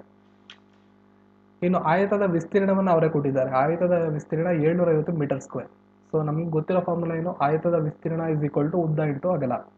ಇದನ್ನ ಸಬ್ಸ್ಟಿಟ್ಯೂಟ್ ಮಾಡಿ 750 ಉದ್ದ x, x plus 5 into x, x square plus 5x minus 750 is equal to 0 ಆಗುತ್ತೆ. ಇದನ್ನ ಸೀದಾ ರೂಲ್ ಅಪ್ಲೈ ಮಾಡಿ ನೀವು ಸಾಲ್ವ್ ಮಾಡಬೇಕು. ಸಾಲ್ವ್ ಮಾಡಿದ್ರೆ ನಿಮಗೆ, ಅಥವಾ ಫ್ಯಾಕ್ಟರೈಸ್ ಮಾಡಿದ್ರೆ, x plus 30 x minus 25 is equal to 0 ಆಗುತ್ತೆ. X plus 30 is equal to 0 ನಮಗೆ ಬೇಕಿಲ್ಲ, ಯಾಕಂದರೆ ಇದು ನೆಗೆಟಿವ್ ವ್ಯಾಲ್ಯೂ ಬರುತ್ತೆ. ಅದರಿಂದ ನಾವು ಇದನ್ನು ತಗೊಳ್ಳಲ್ಲ. X minus 25 is equal to 0 ಆದರೆ ಎಕ್ಸ್ ಇಸ್ ಈಕ್ವಲ್ ಟು 25 ಆಗುತ್ತೆ. ಒಂದ್ಸಲ ಎಕ್ಸ್ 25 ಆದರೆ, ಎಕ್ಸ್ ಅಂದರೆ ಅಗಲ ಅಂತ ಹೇಳಿದ್ವಿ, ಎಕ್ಸ್ 25 ಆಯಿತು ಅಂದರೆ ಎಕ್ಸ್ ಪ್ಲಸ್ 5 ಉದ್ದ ಆಗಿದೆ, 25 ಪ್ಲಸ್ 5 30. ಅದರಿಂದ ಕೇಳಿರೋ ಪ್ರಶ್ನೆಗೆ ಸರಿಯಾದಂಥ ಉತ್ತರ 30 ಮೀಟರ್. ಪ್ರಶ್ನೆಯಲ್ಲಿ ಏನು ಕೇಳಿರ್ತಾರೆ ಅದಕ್ಕೆ ತಕ್ಕಂಥ ಉತ್ತರ ಕೊಡಬೇಕಾಗುತ್ತೆ. ಕೊಠಡಿಯ ಅಗಲ ಎಷ್ಟು ಅಂತ ಕೇಳಿದರೆ 25 ಅಂತ ಉತ್ತರ ಕೊಡಬೇಕು. ಕೊಠಡಿಯ ಉದ್ದ ಎಷ್ಟು ಅಂತ ಕೇಳಿದರೆ 30 ಅಂತ ಉತ್ತರವನ್ನು ಕೊಡಬೇಕು. ನಿಮಗೇನಾದರೂ ಇದರಲ್ಲಿ ಕನ್ಫ್ಯೂಷನ್ ಇದ್ದರೆ, ಈಗ ಉದ್ದ ಮತ್ತು ಅಗಲ ಎರಡೂ ಸಿಕ್ಕಿದೆ, 30 ಇಂಟು 25 ಮಾಡಿ ನಿಮಗೆ ಉತ್ತರ 750 ಸಿಗುತ್ತೆ. ಇತ್ತೀಚೆಗೆ ಯಾವ ದೇಶದ ಭಾರತದೊಂದಿಗೆ ಐತಿಹಾಸಿಕ ಟೆಸ್ಟ್ ಪಂದ್ಯವನ್ನು ಬೆಂಗಳೂರಿನಲ್ಲಿ ಆಡಿತ್ತು? ಭಾರತ ಮತ್ತು ಯಾವ ರಾಷ್ಟ್ರ ಐತಿಹಾಸಿಕ ಟೆಸ್ಟ್ ಪಂದ್ಯವನ್ನು ಬೆಂಗಳೂರಿನಲ್ಲಿ ಇತ್ತೀಚೆಗೆ ಆಡಿದ್ವು ಅಂತ ಪ್ರಶ್ನೆ. ಸರಿಯಾದಂಥ ಉತ್ತರ ಆಯ್ಕೆ 4, ಆಫ್ಘಾನಿಸ್ತಾನ. IPL ಬಗ್ಗೆ ಹಲವಾರು ಪ್ರಶ್ನೆಗಳು ಇತ್ತೀಚೆಗೆ ಬರ್ತಾ ಇದೆ, ಅದರಿಂದ IPL ಬಗ್ಗೆ ಹೆಚ್ಚು ನೀವು ತಿಳ್ಕೊಬೇಕಾಗತ್ತೆ. 2018ರ IPL ಟ್ರೋಫಿ ವಿಜೇತ ತಂಡ ಚೆನ್ನೈ ಸೂಪರ್ ಕಿಂಗ್ಸ್. 2018ರ IPLನ ಪ್ರಶಸ್ತಿ ವಿಜೇತ ತಂಡ ಚೆನ್ನೈ. ಈ ಮೊದಲು ಪ್ರಶಸ್ತಿಯನ್ನು ಗೆದ್ದಿದ್ರು. ಸೊ IPLನಲ್ಲಿ ಆಲ್ರೆಡಿ 2 ತಂಡಗಳು, ಒಂದು ಮುಂಬೈ ಇಂಡಿಯನ್ಸ್, ಇನ್ನೊಂದು ಚೆನ್ನೈ ಸೂಪರ್ ಕಿಂಗ್ಸ್. ಇವರು ತಲಾ 3 ಬಾರಿ ಪ್ರಶಸ್ತಿಯನ್ನು ಗೆದ್ದಿದ್ದಾರೆ. ಚೆನ್ನೈ 2018ರಲ್ಲಿ ಈ ಪ್ರಶಸ್ತಿಯನ್ನು ಗೆದ್ದಿದೆ. ಇನ್ನು 2 ಬಾರಿ ಯಾವಾಗ ಗೆದ್ದಿತ್ತು ಅನ್ನೋದು ಪ್ರಶ್ನೆ. ಪ್ರಶ್ನೆಗೆ ನೀವು ಉತ್ತರವನ್ನು ನೀಡಬಹುದು. ಆಪ್ಷನ್ಗಳಲ್ಲಿ ಮುಂದೆ ಈ ರೀತಿಯಾಗಿ ಇದೆ. ಈ ಪ್ರಶ್ನೆಗೆ ಸರಿಯಾದಂಥ ಉತ್ತರ 2010 ಮತ್ತು 2011. ಚೆನ್ನೈ ಸೂಪರ್ ಕಿಂಗ್ಸ್ 2010, 2011 ಮತ್ತು 2018 ಒಟ್ಟು 3 ಬಾರಿ IPL ಟ್ರೋಫಿಯನ್ನು ಗೆದ್ದಿದ್ದಾರೆ. 2018, 2010 ಮತ್ತು 2011. ಇವ್ರನ್ನ ಬಿಟ್ಟರೆ ಮುಂಬೈ ಇಂಡಿಯನ್ಸ್ 2015, 2013 ಮತ್ತು 2017. 13, 15, 17 ಈ 3 ವರ್ಷಗಳ ಕಾಲ ಮುಂಬೈ ಇಂಡಿಯನ್ಸ್ ತಂಡ IPL ಟ್ರೋಫಿಯನ್ನು 3 ಸಲ ಗೆದ್ದಿದ್ದಾರೆ. ಇದುವರೆಗೂ 11 IPL ಸೀಸನ್ಗಳಾಗಿದೆ. ಅದರಲ್ಲಿ ಚೆನ್ನೈ 3 ಮತ್ತು ಮುಂಬೈ 3 ಗೆದ್ದಿದೆ. ಇದನ್ನ ಹೊರತುಪಡಿಸಿದ್ರೆ ಕೋಲ್ಕತ್ತಾ ನೈಟ್ ರೈಡರ್ಸ್ 2012 ಮತ್ತು 2014ರಲ್ಲಿ ಟ್ರೋಫಿಯನ್ನು ಗೆದ್ದಿದ್ದಾರೆ. ಇವ್ರನ್ನ ಬಿಟ್ಟಂತೆ ರಾಜಸ್ಥಾನ ರಾಯಲ್ಸ್ 2008ರಲ್ಲಿ, ಡೆಕ್ಕನ್ ಚಾರ್ಜರ್ಸ್ ಅಂತ 2009ರಲ್ಲಿ ಮತ್ತು ಸನ್ ರೈಸರ್ಸ್ ಹೈದರಾಬಾದ್ 2016ರಲ್ಲಿ ತಲಾ ಒಮ್ಮೊಮ್ಮೆ ಪ್ರಶಸ್ತಿಯನ್ನು ಗೆದ್ದಿದ್ದಾರೆ. ಇನ್ನು IPLನ 2018ರ ವಿಶೇಷ ಏನು ಅಂದರೆ ಪರ್ಪಲ್ ಕ್ಯಾಪ್ ಮತ್ತು ಆರೆಂಜ್ ಕ್ಯಾಪ್. ಇದ್ರ ಬಗ್ಗೆ ಕಾಂಪಿಟೇಟಿವ್ ಎಕ್ಸಾಮ್ಸಲ್ಲಿ ಪ್ರಶ್ನೆಯನ್ನು ಕೇಳ್ತಾರೆ. 2018ರ IPLನಲ್ಲಿ ಆರೆಂಜ್ ಕ್ಯಾಪ್ ಟೂರ್ನಿಯಲ್ಲಿ ಹೆಚ್ಚು ರನ್ ಗಳಿಸಿದಂಥವ್ರಿಗೆ ಮತ್ತು ಪರ್ಪಲ್ ಕ್ಯಾಪ್ ಅತಿ ಹೆಚ್ಚು ವಿಕೆಟನ್ನು ಪಡೆದಂಥವ್ರಿಗೆ. ಮೊದಲನೇದಾಗಿ ಅತಿ ಹೆಚ್ಚು ವಿಕೆಟ್ಗಳನ್ನು ಪಡೆದಂಥವ್ರು ಈ ಸೀಸನಲ್ಲಿ ಪರ್ಪಲ್ ಕ್ಯಾಪನ್ನು ಪಡ್ಕೊಂಡಂಥವ್ರು ಆಂಡ್ರ್ಯೂ ಟೈ.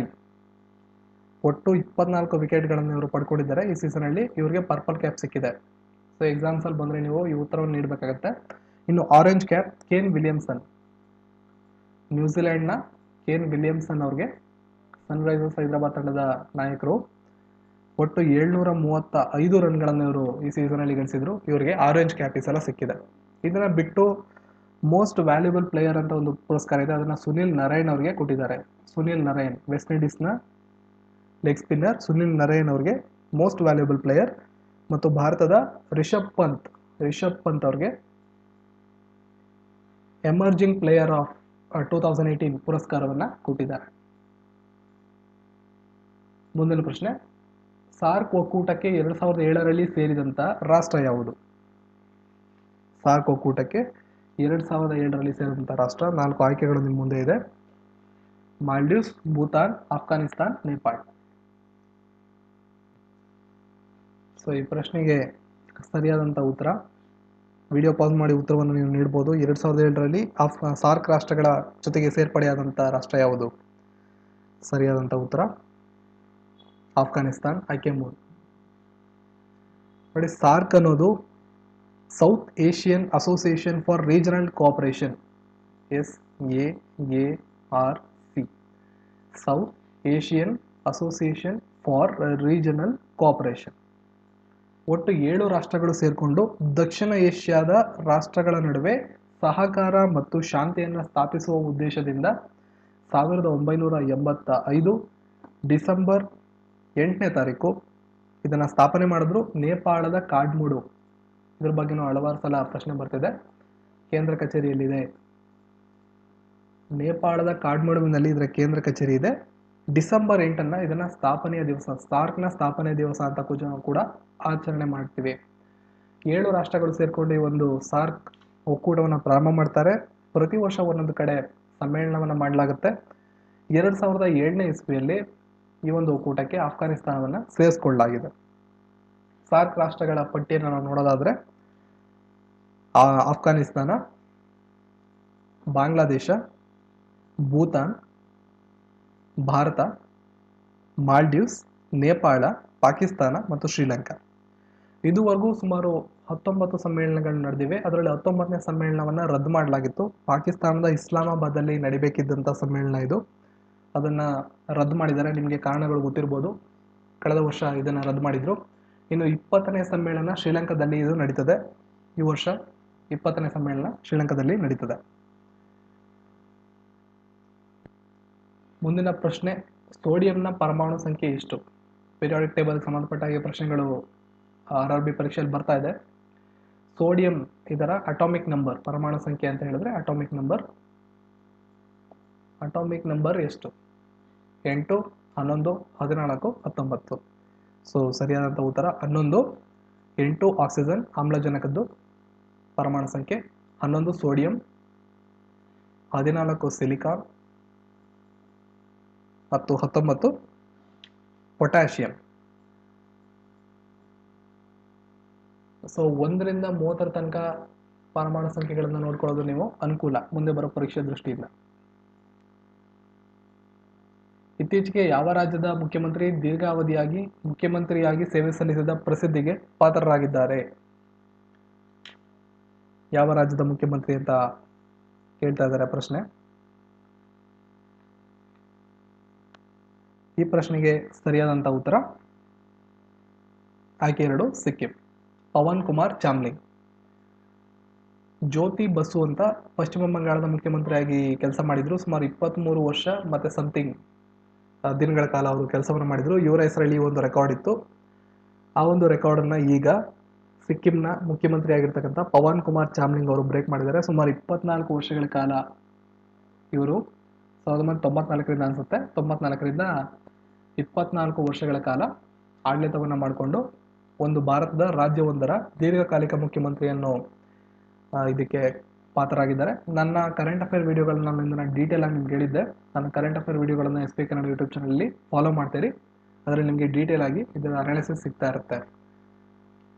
ಸೊ ಇನ್ನುಳಿದಂತೆ ಪಶ್ಚಿಮ ಬಂಗಾಳದ ಪ್ರಸ್ತುತ ಮುಖ್ಯಮಂತ್ರಿಗಳು ಮಮತಾ ಬ್ಯಾನರ್ಜಿ, ನಿಮಗೆ ಗೊತ್ತಿರ್ಬೋದು. ಗುಜರಾತ್ನ ಪ್ರಸ್ತುತ ಮುಖ್ಯಮಂತ್ರಿಗಳು ವಿಜಯ್ ರೂಪಾನಿಯವರು. ಮತ್ತು ಮೇಘಾಲಯದ ಪ್ರಸ್ತುತ ಮುಖ್ಯಮಂತ್ರಿಗಳು ಕೊರ್ನಾಡ್ ಸಂಗ್ಮಾ. ಮೇಘಾಲಯದ ಬಗ್ಗೆ ಹಲವಾರು ಸಲ ಪ್ರಶ್ನೆ ಬರ್ತಾ ಇರ್ತದೆ, ಇದರಿಂದ ಸ್ವಲ್ಪ ಡೀಟೇಲ್ ಆಗಿ ನೋಡ್ಕೊಳ್ಳಿ. ಇನ್ನು ಸಿಕ್ಕಿಂ, ಪವನ್ ಕುಮಾರ್ ಚಾಮ್ಲಿಂಗ್ ಅವರೇ ಈ ಪ್ರಶ್ನೆಗೆ ಸರಿಯಾದಂಥ ಉತ್ತರ, ರಾಜ್ಯವೊಂದರ ದೀರ್ಘಕಾಲಿಕ ಮುಖ್ಯಮಂತ್ರಿ. ಮುಂದಿನ ಪ್ರಶ್ನೆ, ಕರ್ನಾಟಕದಲ್ಲಿ ಅತಿ ಹೆಚ್ಚು ಅರಣ್ಯ ಪ್ರದೇಶವನ್ನು ಹೊಂದಿರುವಂತಹ ಜಿಲ್ಲೆ? ಆಯ್ಕೆ 1 ಉತ್ತರ ಕನ್ನಡ. ಭಾರತವು ಕೆಳಗಿನ ಯಾವ ರಾಷ್ಟ್ರಗಳ ಜೊತೆ ಭೂ ಮತ್ತು ಜಲಗಡಿ ಎರಡನ್ನೂ ಹೊಂದಿದೆ? ಭಾರತ ಭೂಗಡಿಯನ್ನ ಮತ್ತು ಜಲಗಡಿಯನ್ನ ಹಂಚ್ಕೊಂಡಿರೋದ್ರ ಬಗ್ಗೆ ನಿಮಗೆ ಗೊತ್ತಿರ್ಬೋದು. ನನ್ನ GK ಪಾಯಿಂಟ್ ಸೀರೀಸ್ನ ವಿಡಿಯೋದಲ್ಲಿ ನಾನು ನಿಮಗೆ ಡೀಟೇಲ್ ಆಗಿ ಹೇಳಿದ್ದೆ ಯಾವ್ಯಾವ ರಾಷ್ಟ್ರಗಳ ಜೊತೆ ಭೂಗಡಿಯನ್ನ ಭಾರತ ಹಂಚ್ಕೊಂಡಿದೆ, ಯಾವ ರಾಷ್ಟ್ರಗಳ ಜೊತೆ ಜಲಗಡಿಯನ್ನ ಭಾರತ ಹಂಚ್ಕೊಂಡಿದೆ ಅಂತ. ನೀವೇನಾದ್ರೂ ಆ ವಿಡಿಯೋವನ್ನು ನೋಡಬೇಕು ಅಂದರೆ ಚಾನಲ್ಗೆ ಹೋಗಿ ಆ ಒಂದು ವಿಡಿಯೋವನ್ನು ನೋಡ್ಬೋದು. ಸೊ ಪಾಕಿಸ್ತಾನ, ಭೂತಾನ್, ಚೀನಾ ಮತ್ತು ನೇಪಾಳ ಇವಿಷ್ಟು 4 ಆಯ್ಕೆಗಳು ನಿಮಗೆ. ಅವ್ರು ಕೇಳಿರೋದು ಭೂ ಮತ್ತು ಜಲ ಎರಡೂ ಗಡಿಗಳನ್ನು ಹಂಚ್ಕೊಂಡಿದೆ ಅಂತ. ಸರಿಯಾದಂಥ ಉತ್ತರ ಇದಕ್ಕೆ ಪಾಕಿಸ್ತಾನ. ಒಟ್ಟು 3 ರಾಷ್ಟ್ರಗಳ ಜೊತೆ ಭಾರತ ಭೂ ಮತ್ತು ಜಲ ಎರಡೂ ಗಡಿಗಳನ್ನು ಹಂಚ್ಕೊಂಡಿದೆ. ಒಂದು ಪಾಕಿಸ್ತಾನ, ಮತ್ತೊಂದು ಬಾಂಗ್ಲಾದೇಶ, ಮತ್ತೊಂದು ಮಯನ್ಮಾರ್. ಸೊ ಒಂದು ರಾಷ್ಟ್ರ ಭೂಗಡಿಯನ್ನು ಹಂಚ್ಕೊಳ್ಳೋದು ಬೇರೆ, ಜಲಗಡಿಯನ್ನು ಹಂಚ್ಕೊಳ್ಳೋದು ಬೇರೆ. ಬಟ್ ಭಾರತದ ಈ 3 ರಾಷ್ಟ್ರಗಳ ಜೊತೆಗಿನ ಸಂಬಂಧ ಭೂ ಮತ್ತು ಜಲಗಡಿ ಎರಡೂ ಜೊತೆನೂ ಇದೆ. ಪಾಕಿಸ್ತಾನ್, ಬಾಂಗ್ಲಾದೇಶ್, ಮಯನ್ಮಾರ್ ಈ 3 ರಾಷ್ಟ್ರಗಳ ಜೊತೆ ಭಾರತ ಭೂಗಡಿ ಮತ್ತು ಜಲಗಡಿ ಎರಡನ್ನೂ ಹಂಚ್ಕೊಂಡಿದೆ. ಇದನ್ನ ನೆನ್ಪಿಟ್ಕೊಳ್ಳಿ, ಪ್ರಶ್ನೆಗಳು ಇದ್ರ ಮೇಲೆ ಬರ್ತಿರುತ್ತೆ. ಇನ್ನು ಭೂಗಡಿಯನ್ನ ಹಂಚ್ಕೊಂಡಿರೋದು ಯಾವ್ಯಾವ ರಾಷ್ಟ್ರಗಳ ಜೊತೆ ಹಂಚ್ಕೊಂಡಿದೆ ಅಂತ ನಾವು ನೋಡಿದ್ರೆ ಸುಮಾರು 15,200 ಕಿಲೋಮೀಟರ್ ಭೂಗಡಿಯನ್ನ ಭಾರತ ಹಂಚ್ಕೊಂಡಿದೆ. ಓವರ್ ಆಲ್ ಭಾರತ ಅತಿ ಹೆಚ್ಚು ಭೂಗಡಿಯನ್ನು ಹಂಚ್ಕೊಂಡಿರುವಂಥ ದೇಶ ಅಂದರೆ ಬಾಂಗ್ಲಾದೇಶ. ಭಾರತ ಮತ್ತು ಬಾಂಗ್ಲಾದೇಶ ಒಟ್ಟು 4,096 ಕಿಲೋಮೀಟರ್ ಭೂಗಡಿಯನ್ನು ಹಂಚ್ಕೊಂಡಿದ್ದಾವೆ. ಅದರ ನಂತರ ಚೀನಾ, ಆಮೇಲೆ ಪಾಕಿಸ್ತಾನ್, ನೇಪಾಳ್, ಮಯನ್ಮಾರ್, ಭೂತಾನ್ ಮತ್ತು ಆಫ್ಘಾನಿಸ್ತಾನ್. ಈ ರೀತಿಯಾಗಿ ಒಟ್ಟು 7 ರಾಷ್ಟ್ರಗಳ ಜೊತೆ ಭಾರತ ಭೂಗಡಿಯನ್ನು ಹಂಚ್ಕೊಂಡಿದೆ. ಇನ್ನು ಜಲಗಡಿ ವಿಚಾರಕ್ಕೆ ನಾವು ಬರೋದಾದ್ರೆ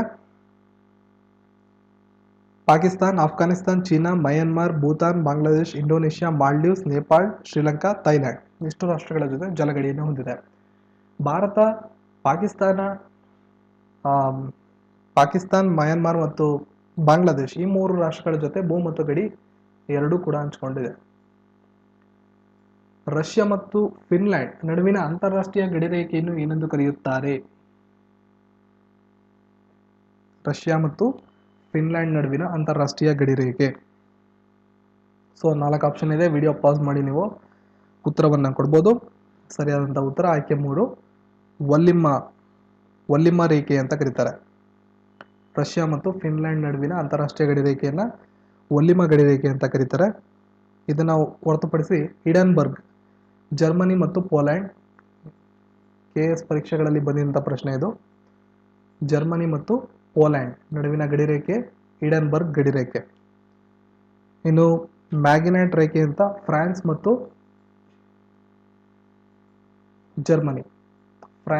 ಜರ್ಮನಿ ನಡುವಿನ ಗಡಿರೇಖೆ ಮ್ಯಾಗಿನೆಟ್. ಕೊನೆಯದಾಗಿ ಮೆಡಿಸನ್.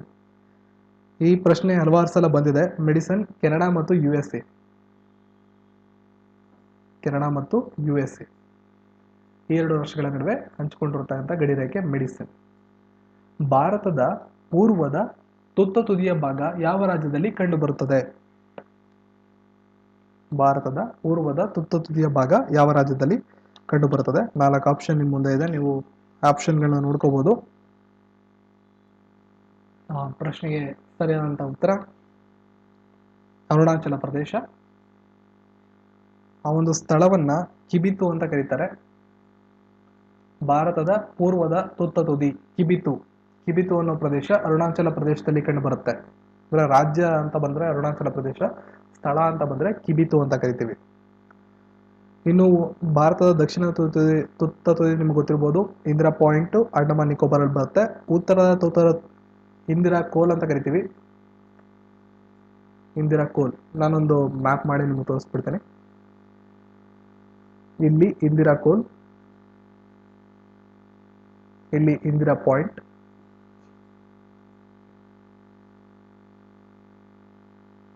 ಇನ್ನು ಪೂರ್ವದಲ್ಲಿ ಕಿಬಿತು ಅರುಣಾಚಲ ಪ್ರದೇಶದಲ್ಲಿ ಬರತಕ್ಕಂಥದ್ದು. ಇನ್ನು ಪಶ್ಚಿಮದಲ್ಲಿ ಗುಜರಾತ್ ಅಲ್ಲಿ ಬರುತ್ತೆ ಗುವಾರ್ ಮೋಟಿ ಅಂತ ಒಂದು ಸ್ಥಳ ಬರುತ್ತೆ. ಇದು ಡೆಡ್ ಎಂಡ್ ತುತ್ತ ತುದಿ ಗುಜರಾತ್ ಅಲ್ಲಿ ಬರ್ತಿದ್ದು. ಇದು ಗುಜರಾತ್, ಇದು ಅಂಡಮಾನ್ ಮತ್ತು ನಿಕೋಬಾರ್ ಅಲ್ಲಿ ಇಂದಿರಾ ಕೋಲ್ ಪೂರ್ವ ಉತ್ತರದಲ್ಲಿ, ಮತ್ತು ಇಲ್ಲಿ ಅರುಣಾಚಲ ಪ್ರದೇಶ. ಇವು ಭಾರತದ 4 ತುತ್ತ ತುದಿಗಳು. ಸುಂದರ್ಬನ್ ಯಾವ ರಾಜ್ಯದಲ್ಲಿದೆ? ಕೇರಳ, ತಮಿಳುನಾಡು, ಮಧ್ಯಪ್ರದೇಶ್, ಪಶ್ಚಿಮ ಬಂಗಾಳ. ಪ್ರಶ್ನೆಗೆ ಉತ್ತರವನ್ನ ನೀವು ವಿಡಿಯೋ ಪಾಸ್ ಮಾಡಿ ನೀಡ್ಬೋದು. ಸುಂದರ್ಬನ್ ಒಂದು ಜೈವಿಕ ಸಂರಕ್ಷಣಾ ತಾಣ. ಯುನೆಸ್ಕೋ ಮಾನವ ಮತ್ತು ಜೈವಿಕ ಸಂರಕ್ಷಣಾ ಪಟ್ಟಿಗೆ ಏನು ಸೇರಿಸುತ್ತಾರೆ ಅದಕ್ಕೆ ಸಂಬಂಧಪಟ್ಟಾಗಿ ಸುಂದರ್ಬನ್ ಅನ್ನ ಜೈವಿಕ ಸಂರಕ್ಷಣಾ ತಾಣ ಅಂತ ಘೋಷಣೆ ಮಾಡಲಾಗಿದೆ. ಇದು ಯಾವ ರಾಜ್ಯದಲ್ಲಿ ಕಂಡುಬರುತ್ತೆ? ಸೊ ಸರಿಯಾದಂತಹ ಉತ್ತರ ಇದಕ್ಕೆ ಪಶ್ಚಿಮ ಬಂಗಾಳ. ಇನ್ನು ಹಲವಾರು ಇದೇ ರೀತಿಯಾಗಿ ಯುನೆಸ್ಕೋ ಮಾನವ ಮತ್ತು ಜೈವಿಕ ಸಂರಕ್ಷಣಾ ಪಟ್ಟಿಗೆ ಸೇರಿಸ್ತಕ್ಕಂಥ ಕೆಲವೊಂದಿಷ್ಟು ಇನ್ಫಾರ್ಮೇಶನ್ ನಿಮಗೆ ಕೊಡಬೇಕು ಅಂದರೆ ನೀಲಗಿರಿ, ತಮಿಳುನಾಡು, ಕೇರಳ ಮತ್ತು ಕರ್ನಾಟಕದಲ್ಲಿ ಕಂಡುಬರ್ತಕ್ಕಂಥ ನೀಲಗಿರಿಯನ್ನು 2000 ಇಸ್ವಿಯಲ್ಲಿ ಯುನೆಸ್ಕೋ ಪಟ್ಟಿಗೆ ಸೇರಿಸಿದ್ವಿ. ಇನ್ನು ಸುಂದರ್ಬನ್ ಪಶ್ಚಿಮ ಬಂಗಾಳ 2001. ಇಂಪಾರ್ಟೆಂಟ್ ಆಗಿರೋದು ಮಾತ್ರ ನಾನು ಹೇಳ್ತಾ ಹೋಗ್ತೀನಿ. ಮತ್ತೊಂದು ನಂದಾದೇವಿ ಅಂತ ಉತ್ತರಾಖಂಡದಲ್ಲಿ ಕಂಡುಬರುತ್ತೆ. ಉತ್ತರಾಖಂಡ ಅಥವಾ ಉತ್ತರಾಂಚಲ 2004ರಲ್ಲಿ ಅದನ್ನು ಕೂಡ ಸೇರಿಸಲಾಗಿದೆ. ಅದನ್ನು ಬಿಟ್ಟರೆ ಎಕ್ಸಾಮಲ್ಲಿ ಮತ್ತೊಂದ್ಸಲ ಕೇಳಿದ್ದಾರೆ ನೋಕ್ರೆಕ್ ತಾಣ ಮೇಘಾಲಯದಲ್ಲಿ ಕಂಡುಬರೋದು. ಇದನ್ನು ಕೂಡ 2009ರಲ್ಲಿ ಯುನೆಸ್ಕೋ ಪಟ್ಟಿಗೆ ಸೇರಿಸಲಾಗಿದೆ. ಇನ್ನು ರೀಸೆಂಟ್ ಹೇಳಬೇಕು ಅಂದರೆ ಅಗಸ್ತಮಲೈ ಅಂತ, ಅಗಸ್ತಮಲೈ ಕೇರಳ ಮತ್ತು ತಮಿಳುನಾಡು, ಅಗಸ್ತಮಲೈ 2016ರಲ್ಲಿ ಯುನೆಸ್ಕೋ ಪಟ್ಟಿಗೆ ಇದನ್ನು ಕೂಡ ಸೇರಿಸಲಾಗಿದೆ. ಇಷ್ಟು ನಿಮಗೆ ಅಡಿಷನಲ್ ಇನ್ಫಾರ್ಮೇಶನ್. ಮಾನಸ ರಾಷ್ಟ್ರೀಯ ಉದ್ಯಾನವನ ಎಲ್ಲಿದೆ? ಮಿಜೋರಾಂ, ಅಸ್ಸಾಂ, ಸಿಕ್ಕಿಂ, ತೆಲಂಗಾಣ. ಸೊ ರಾಷ್ಟ್ರೀಯ ಉದ್ಯಾನವನಗಳ ಬಗ್ಗೆ ಪ್ರಶ್ನೆ ಬರ್ತಾ ಇರುತ್ತೆ. ಮಾನಸ ರಾಷ್ಟ್ರೀಯ ಉದ್ಯಾನವನ ಎಲ್ಲಿದೆ? ಆಯ್ಕೆಗಳು ನಿಮ್ಮ ಮುಂದೆ ಇದೆ. ಸರಿಯಾದಂತಹ ಉತ್ತರ ಅಸ್ಸಾಂ. ಮಾನಸ ರಾಷ್ಟ್ರೀಯ ಉದ್ಯಾನವನ ಸ್ಥಾಪನೆ ಆಗಿದ್ದು 1990ರಲ್ಲಿ. ಇದು ಯುನೆಸ್ಕೋದ ವಿಶ್ವ ಪಾರಂಪರಿಕ ಪಟ್ಟಿಗೆ ಸೇರಿಸಲಾಗಿದೆ. ಏಕೆಂದರೆ ಇದರಲ್ಲಿ ಕಾಡೆಮ್ಮೆ, ವಿಶೇಷವಾದಂಥ ಕಾಡೆಮ್ಮೆ ಮತ್ತು ರೈನು ಅನ್ನೋ ವಿಶೇಷ ತಳಿಯ ಪ್ರಾಣಿಗಳು ಕಂಡುಬರ್ತವೆ. ಕಾಡೆಮ್ಮೆ ಮತ್ತು ರೈನು ಅನ್ನೋ ಪ್ರಾಣಿ ಇದರಲ್ಲಿ ಕಂಡುಬರ್ತವೆ. ಇದನ್ನು ವಿಶ್ವ ಪರಂಪರಾ ಪಟ್ಟಿಗೆ ಸೇರಿಸಲಾಗಿದೆ. 1990ರಲ್ಲಿ ಇದು ಸ್ಥಾಪನೆ ಮಾಡಲಾಗಿತ್ತು. ಮಿಜೋರಾಂ ಬಗ್ಗೆ, ಇನ್ನು ಅಸ್ಸಾಂ ಬಗ್ಗೆ ನಾವು ಈ ಥರ ಹೇಳಬೇಕು ಅಂದರೆ ಕಾಜಿಗಂಗಾ, ಭಾಳ ಸಲ ಎಕ್ಸಾಮಲ್ಲಿ ಕೇಳ್ತಿರ್ತಾರೆ. Kaziranga national park 1974. Kaziranga national park ಎಲ್ಲಿದೆ ಅಂತ ಪ್ರಶ್ನೆನ ಕೇಳ್ತಿರ್ತಾರೆ. ಸೊ ಇದನ್ನು ಕೂಡ ನೀವು ನೋಡ್ಕೊಳ್ಳೋದು ಒಳ್ಳೆಯದು. ಈ ಕಾಜಿರಂಗ ನ್ಯಾಷನಲ್ ಪಾರ್ಕಲ್ಲಿ ಏನಪ್ಪ ಫೇಮಸ್ ಅಂದರೆ ಒಂದು ಕೊಂಬಿನ ಗೆಂಡಮೃಗ, ಏಕಕೊಂಬಿನ ಗೆಂಡಮೃಗ ಕಂಡುಬರುತ್ತೆ ಅದರಲ್ಲಿ. ಇನ್ನು ರೈನೋ, ಬಾರ್ಸಿಂಗ್ ಮತ್ತು ಗಾಡ್ಡೀರ್ ಅನ್ನೋ ಪ್ರಾಣಿಗಳು ಕೂಡ ಇಲ್ಲಿ ಕಂಡುಬರ್ತವೆ ಅಸ್ಸಾಮಲ್ಲಿ. ಒಂದು ಕಾಜಿರಂಗ, ಮತ್ತೊಂದು ಮಾನಸ ರಾಷ್ಟ್ರೀಯ ಉದ್ಯಾನವನ ಅಸ್ಸಾಮಲ್ಲಿ ಕಂಡುಬರುತ್ತೆ. ತೆಲಂಗಾಣದ ವಿಚಾರಕ್ಕೆ ಬರೋದಾದರೆ ಅಲ್ಲಿ ಭಾಳಷ್ಟು ಫೇಮಸ್ ಇಲ್ಲದೆ ಇದ್ರೂ ಅಲ್ಲೂ ಕೂಡ ಕೆಲವೊಂದಿಷ್ಟು ರಾಷ್ಟ್ರೀಯ ಉದ್ಯಾನವನಗಳಿವೆ. ಕಸು ಬ್ರಹ್ಮಾನಂದ ರೆಡ್ಡಿ ಉದ್ಯಾನವನ, ಮಹಾವೀರ್ ಹರಿನ ವನಸ್ಥಾಲಿ ಉದ್ಯಾನವನ ಮತ್ತು ಮೃಗವಾಣಿ ಉದ್ಯಾನವನ ಅಂತ ಅಲ್ಲಿ ಕಂಡುಬರುತ್ತೆ. ಸಿಕ್ಕಿಮಲ್ಲಿ ಭಾಳಷ್ಟು ಉದ್ಯಾನವನಗಳು, ಅದರಲ್ಲಿ ಕಾಂಚನಜುಂಗ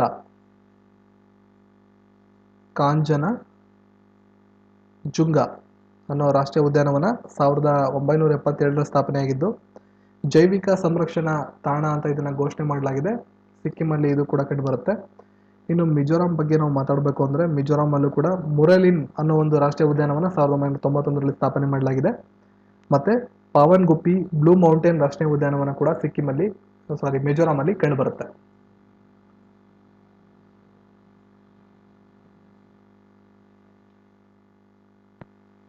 ಮುಂದಿನ ಪ್ರಶ್ನೆ, ಕೇಂದ್ರೀಯ ಆಹಾರ ತಾಂತ್ರಿಕ ಸಂಶೋಧನಾ ಸಂಸ್ಥೆ ಎಲ್ಲಿದೆ? ಕೇಂದ್ರೀಯ ಆಹಾರ ತಾಂತ್ರಿಕ ಸಂಶೋಧನಾ ಸಂಸ್ಥೆ ಬೆಂಗಳೂರು, ಮೈಸೂರು, ದೆಹಲಿ, ಮುಂಬೈ. ಸರಿಯಾದಂಥ ಉತ್ತರ ಮೈಸೂರು. CFTRI ಅಂತ ನೀವು ಕೇಳಿರ್ತೀರಾ, ಕನ್ನಡದಲ್ಲಿ ಟ್ರಾನ್ಸ್ಲೇಟ್ ಮಾಡೋದ್ರಿಂದ ಕನ್ಫ್ಯೂಸ್ ಆಗ್ಬೋದು. Central food and technological research institute ಅಂತ ಕರೀತಾರೆ. Central food technological research institute ಕೇಂದ್ರ ಕಚೇರಿ ಮೈಸೂರಲ್ಲಿರೋದು. 1950 ಅಕ್ಟೋಬರ್ 21ನೇ ತಾರೀಕು ಇದು ಸ್ಥಾಪನೆಯಾಗಿದ್ದು. ಸಂಪನ್ಮೂಲ ಕೇಂದ್ರಗಳು ಹೈದರಾಬಾದ್, ಲಕ್ನೋ ಮತ್ತು ಮುಂಬೈ.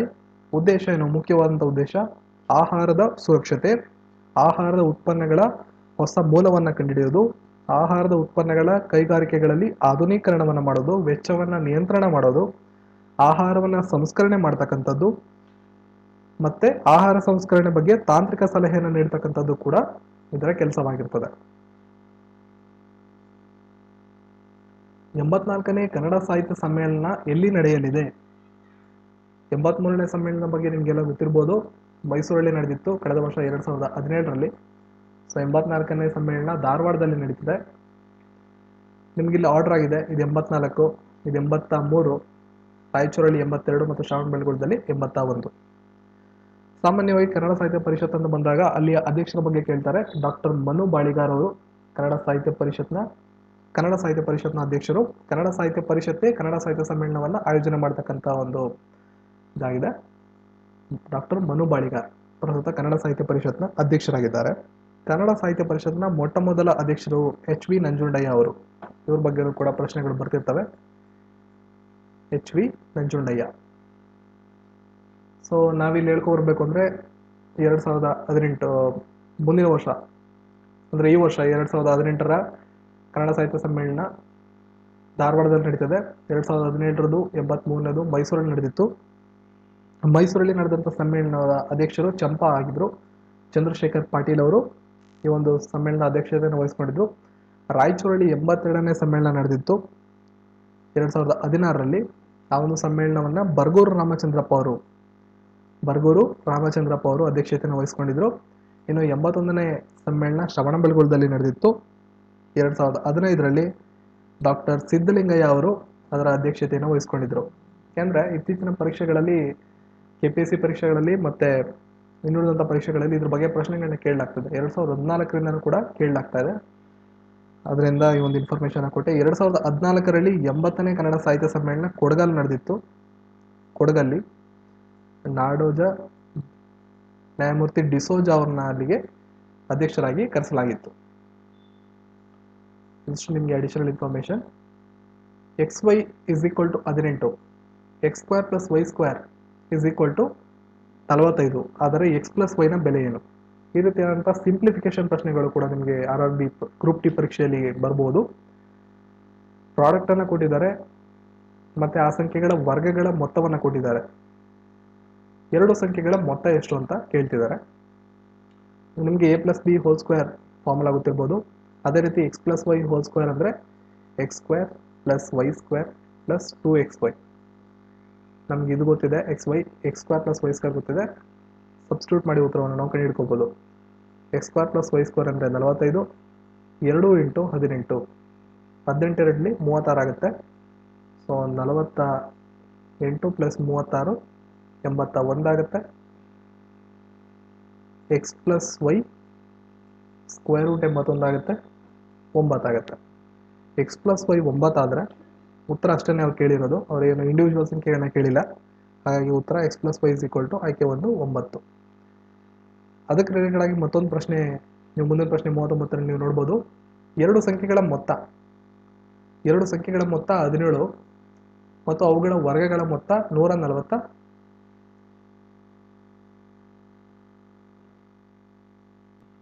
145 ಮಿಸ್ ಆಗಿದೆ ಇಲ್ಲಿ.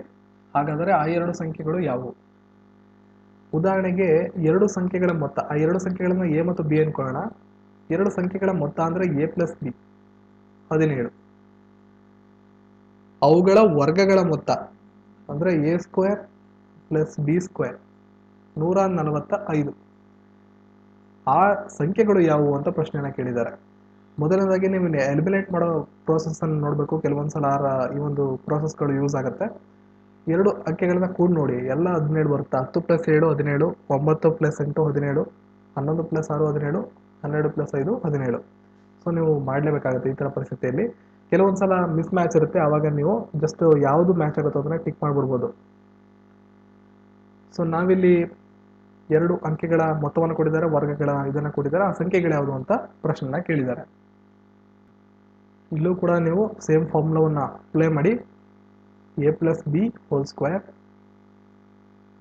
A² + B² + 2AB.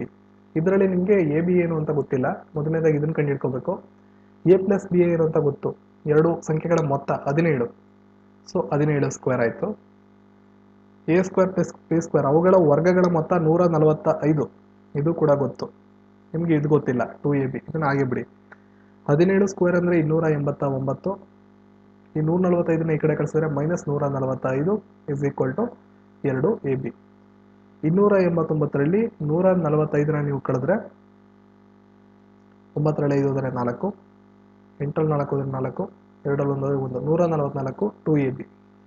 ಎರಡನ್ನ ನೀವು ಡಿವೈಡ್ ಮಾಡಿಕೊಂಡ್ರೆ a b is equal to 144 divide by 2 72 ಆಗುತ್ತೆ. ನಿಮಗೆ ಎ ಬಿ 72 ಅಂತ ಸಿಕ್ಕಿದೆ. ನೀವು ಇದನ್ನ ಸರ್ಚ್ ಮಾಡಿದ್ರಿ ಮೊದಲನೇದಲ್ಲಿ, a b is equal to 72 ಅಂತ ನಿಮ್ಗೆ ಉತ್ತರ ಸಿಕ್ಕಿದೆ.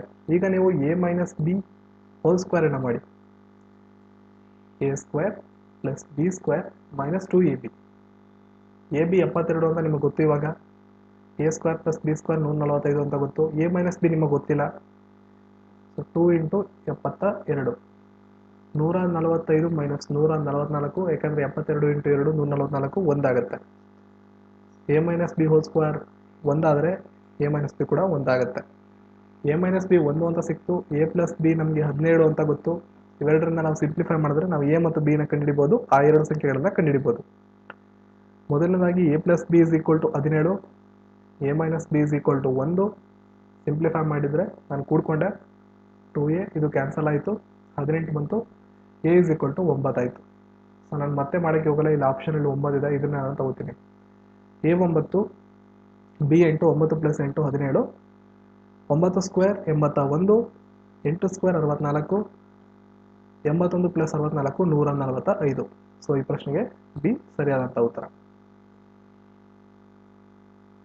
ಜೀವಾತ್ಮ ಮತ್ತು ಪರಮಾತ್ಮ ಬೇರೆ ಬೇರೆ ಎಂದು ಪ್ರತಿಪಾದಿಸಿದವರು ಯಾರು? ಪ್ರಶ್ನೆಗಳನ್ನ ಸ್ಪ್ಲಿಟ್ ಮಾಡಿ ಸ್ವಲ್ಪ ಕನ್ಫ್ಯೂಸಿಂಗ್ ಆಗಿ ಕೊಡ್ತಕ್ಕಂಥ ಪ್ರಶ್ನೆಗಳಿವು. ಜೀವಾತ್ಮ ಮತ್ತು ಪರಮಾತ್ಮ ಬೇರೆ ಬೇರೆ ಎಂದು ಪ್ರತಿಪಾದಿಸಿದವರು ಯಾರು? ಸೊ ಈ ಒಂದು ಪ್ರಶ್ನೆಗೆ ಸರಿಯಾದಂಥ ಉತ್ತರ 4 ಆಪ್ಷನ್ಸ್ ನಿಮ್ಮ ಹತ್ರ ಇದೆ. ಸರಿಯಾದಂಥ ಉತ್ತರ ಮಧ್ವಾಚಾರ್ಯರು. ಯಾಕೆಂದ್ರೆ ಜೀವಾತ್ಮ ಮತ್ತು ಪರಮಾತ್ಮ ಬೇರೆ ಬೇರೆ ಅಂತ ಹೇಳಬೇಕು ಅಂದ್ರೆ ಅದು ದ್ವೈತ ಸಿದ್ಧಾಂತ ಆಗಿರ್ಬೇಕು. ದ್ವೈತ ಸಿದ್ಧಾಂತದ ಪ್ರತಿಪಾದಕರು ಮಧ್ವಾಚಾರ್ಯರು. ಇನ್ನು ಶಂಕರಾಚಾರ್ಯರು ಅದ್ವೈತ ಸಿದ್ಧಾಂತದ ಪ್ರತಿಪಾದಕರು, ನಿಮಗೆಲ್ಲ ಗೊತ್ತಿರ್ಬೋದು. ನಾನೇ ಅಹಂ ಬ್ರಹ್ಮಾಸ್ಮಿ, ನಾನೇ ಜೀವಾತ್ಮ ಮತ್ತು ಪರಮಾತ್ಮ ವ್ಯತ್ಯಾಸ ಇರೋದಿಲ್ಲ, ಎರಡೂ ಒಂದೇ ಅಂತ ಪ್ರತಿಪಾದನೆ ಮಾಡೋದು ಇದು. ಎರಡು ಬೇರೆ ಬೇರೆ ಅಂತ ಹೇಳೋದು ದ್ವೈತ, ಎರಡು ಒಂದೇ ಅಂತ ಹೇಳೋದು ಅದ್ವೈತ. ಅದ್ವೈತ ಸಿದ್ಧಾಂತವನ್ನ ಶಂಕರಾಚಾರ್ಯರು ನಿಲುವನ್ನ ಪಡ್ಕೊಂಡ್ರೆ ದ್ವೈತ ಸಿದ್ಧಾಂತದ ಪರ ಮಧ್ವಾಚಾರ್ಯರು ನಿಂತ್ಕೋತಾರೆ. ಇನ್ನು ರಾಮಾನುಜಾಚಾರ್ಯರು ಮತ್ತೊಂದು ಸಿದ್ಧಾಂತ ವಿಶಿಷ್ಟಾದ್ವೈತ ಸಿದ್ಧಾಂತವನ್ನ ಅದ್ರ ಪರ ಇವ್ರು ನಿಂತ್ಕೋತಾರೆ. ಇನ್ನು ಬಸವಣ್ಣವರು ಶಕ್ತಿ ವಿಶಿಷ್ಟಾದ್ವೈತ ಸಿದ್ಧಾಂತದ ಬಗ್ಗೆ ಅದ್ರ ಪರ ಇವರು ಇದು ಮಾಡ್ತಾರೆ. ನಿಮಗೆ ಇದ್ರ ಬಗ್ಗೆ ಹೆಚ್ಚು ಡೀಟೇಲ್ಸ್ ಅನ್ನ ನಾನು ಮತ್ತೊಂದು ವಿಡಿಯೋದಲ್ಲಿ ಡೀಟೇಲ್ ಆಗಿ ಹೇಳ್ತೀನಿ ನಮ್ಮ SBI ಕನ್ನಡ ಯೂಟ್ಯೂಬ್ ಚಾನಲಲ್ಲಿ. ಸದ್ಯಕ್ಕೆ ನಿಮಗೆ ಸಣ್ಣ ಇನ್ಫಾರ್ಮೇಶನ್ ಇರಲಿ. ಶಂಕರಾಚಾರ್ಯರು ಅದ್ವೈತ ಸಿದ್ಧಾಂತ, ಮಧ್ವಾಚಾರ್ಯರು ದ್ವೈತ ಸಿದ್ಧಾಂತ, ರಾಮಾನುಜಾಚಾರ್ಯರು ವಿಶಿಷ್ಟಾದ್ವೈತ ಸಿದ್ಧಾಂತ, ಬಸವಣ್ಣವರು ಶಕ್ತಿ ವಿಶಿಷ್ಟಾದ್ವೈತ ಸಿದ್ಧಾಂತ. ಇವು 4 ಬಗ್ಗೆ ನಿಮಗೆ ಕನ್ಫರ್ಮೇಶನ್ ಇರಲಿ, ಕ್ಲಿಯರ್ ಆಗಿ ನಿಮಗೆ ಗೊತ್ತಿರಲಿ. ಮುಂದಿನ ಪ್ರಶ್ನೆ, ತಮಾಷಾ ಈ ಜಾನಪದ ನೃತ್ಯ ಯಾವ ರಾಜ್ಯದಲ್ಲಿ ಕಂಡುಬರುತ್ತದೆ? ತಮಾಷಾ ಅನ್ನುವಂಥ ಜಾನಪದ ನೃತ್ಯ ಯಾವ ರಾಜ್ಯದಲ್ಲಿ ಕಂಡುಬರುತ್ತೆ ಅನ್ನೋದು ಪ್ರಶ್ನೆ.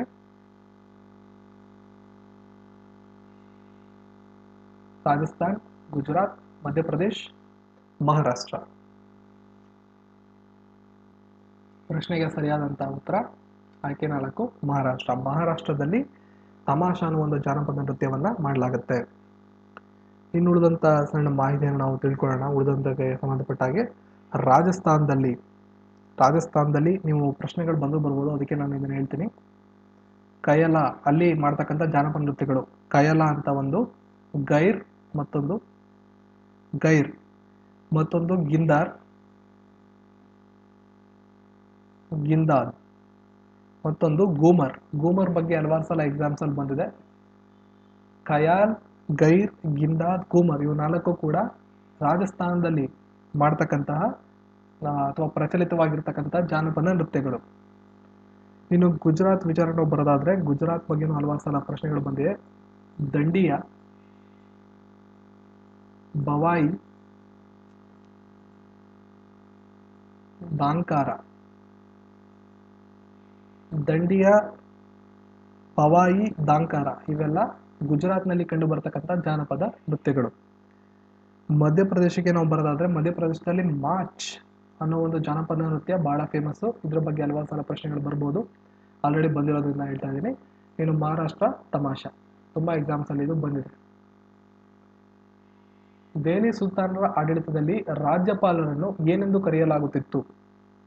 So 4 options ನಿಮ್ಗಿದೆ. ಆಪ್ಷನ್ಗಳನ್ನ ನೋಡ್ಕೊಂಡು ಉತ್ತರವನ್ನು ನೋಡಬಹುದು. ದೆಹಲಿ ಸುಲ್ತಾನರ ಆಡಳಿತದಲ್ಲಿ ರಾಜ್ಯಪಾಲರನ್ನು ಏನೆಂದು ಕರೆಯಲಾಗುತ್ತಿತ್ತು? ಒಂದು ವಜೀರ್, ಇನ್ನೊಂದು ನಾಯಿಬ್ ಸುಲ್ತಾನ್, ಮೂರನೇದು ನಾಯಿಬ್, ನಾಲ್ಕನೇದು ಖಲೀಫ್. 4 ಹೆಸರುಗಳಿದೆ, ಉತ್ತರವನ್ನು ನೀವು ನೀಡಬಹುದು. ಸೊ ಈ ಪ್ರಶ್ನೆಗೆ ಸರಿಯಾದಂತಹ ಉತ್ತರ ಆಯ್ಕೆ 2 ನಾಯಿಬ್ ಸುಲ್ತಾನ್. ದೆಹಲಿ ಸುಲ್ತಾನರ ಕಾಲದಲ್ಲಿ ಆಡಳಿತದ ಸುರಕ್ಷತೆಗಾಗಿ ಹಲವಾರು ಹುದ್ದೆಗಳನ್ನ ನೀಡಲಾಗಿತ್ತು. ಅದರಲ್ಲಿ ರಾಜ್ಯಪಾಲರನ್ನ ನಾಯಿಬ್ ಸುಲ್ತಾನ್ ಅಂತ ಕರಿತಾ ಇದ್ರು. ಇನ್ನುಳಿದಂತ ಪದವಿಗಳ ಬಗ್ಗೆ ನಾವು ತಿಳ್ಕೊಳ್ಳೋದಾದ್ರೆ, ಇನ್ನು ವಜೀರ್ ಅಂತ ಹೇಳಿದ್ರೆ ಅಲ್ಲಿ ಪ್ರಧಾನಮಂತ್ರಿ ಅಥವಾ ಕಂದಾಯ ಹಣಕಾಸು ಸಚಿವ ಅಂತ ಕರೀತಾರೆ. ಅಂದ್ರೆ ಈ ದೆಹಲಿ ಸುಲ್ತಾನರ ಕಾಲದಲ್ಲಿ ಪ್ರಧಾನಮಂತ್ರಿ ಅಥವಾ ಕಂದಾಯ ಹಣಕಾಸು ಸಚಿವರನ್ನ ವಜೀರ್ ಅಂತ ಕರಿತಾ ಇದ್ರು. ಇನ್ನು ಖಲೀಫ್ ಅಂತ ಹೇಳಿದ್ರೆ ಇಸ್ಲಾಂ ರಾಜ್ಯ ಮತ್ತು ಧರ್ಮದ ಮುಖ್ಯಸ್ಥರನ್ನ ಖಲೀಫಾ ಅಂತ ಕರಿತಿದ್ರು.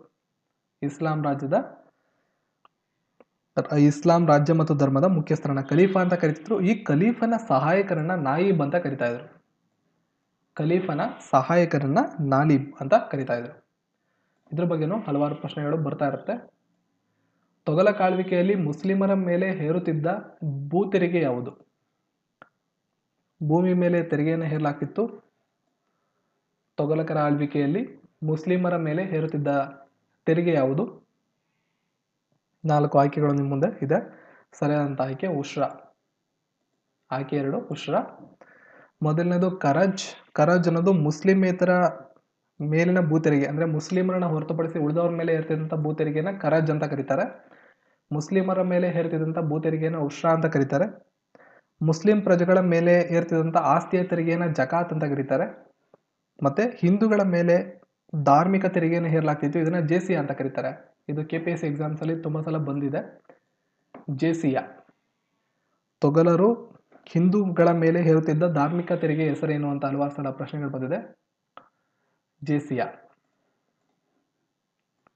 ಭರತೇಶ ವೈಭವ ಈ ಕೃತಿಯನ್ನು ಬರೆದಂತವರು ಯಾರು? 4 ಆಯ್ಕೆಗಳು ನಿಮ್ಮ ಮುಂದೆ ಇದೆ, ನೀವು ಉತ್ತರವನ್ನು ನೀಡಬಹುದು. ಚಾಮರಸ, ರತ್ನಾಕರ ವರ್ಣಿ, ಕುಮಾರವ್ಯಾಸ, ಲಕ್ಕಣ್ಣ ದಂಡೇಶ. ವಿಡಿಯೋವನ್ನ ಪಾಸ್ ಮಾಡಿ ಉತ್ತರವನ್ನು ನೀಡಬಹುದು. ಸರಿಯಾದಂತಹ ಉತ್ತರ ರತ್ನಾಕರ ವರ್ಣಿ. ಭರತೇಶ ವೈಭವವನ್ನು ಬರೆದಂತವರು ರತ್ನಾಕರ ವರ್ಣಿ. ವಿಜಯನಗರ ಕಾಲದಲ್ಲಿ ಈ ಒಂದು ಎಲ್ಲ ಕವಿಗಳು ಈ ಒಂದು ಕೃತಿಗಳೆಲ್ಲ ಬರ್ತವೆ. ಇನ್ನು ಚಾಮರಸರ ಬಗ್ಗೆ ನಾವು ಹೇಳ್ಬೇಕು ಅಂದ್ರೆ ಪ್ರಭುಲಿಂಗ ಲೀಲೆ, ಇವ್ರ ಬಗ್ಗೆ ಪ್ರಶ್ನೆಗಳು ಬರ್ತಾ ಇದೆ. ಪ್ರಭುಲಿಂಗ ಲೀಲೆ ಇವ್ರು ಬರೆದಂತ ಕೃತಿ, ಇದ್ರ ಬಗ್ಗೆ ಕೇಳ್ಬೋದು. ಕುಮಾರವ್ಯಾಸರ ಬಗ್ಗೆ ಗದುಗಿನ ಭಾರತ. ಲಕ್ಕಣ ದಂಡೇಶ ಇವ್ರದೊಂದು ಬಹಳ ಫೇಮಸ್ಸು, ಶಿವತತ್ವ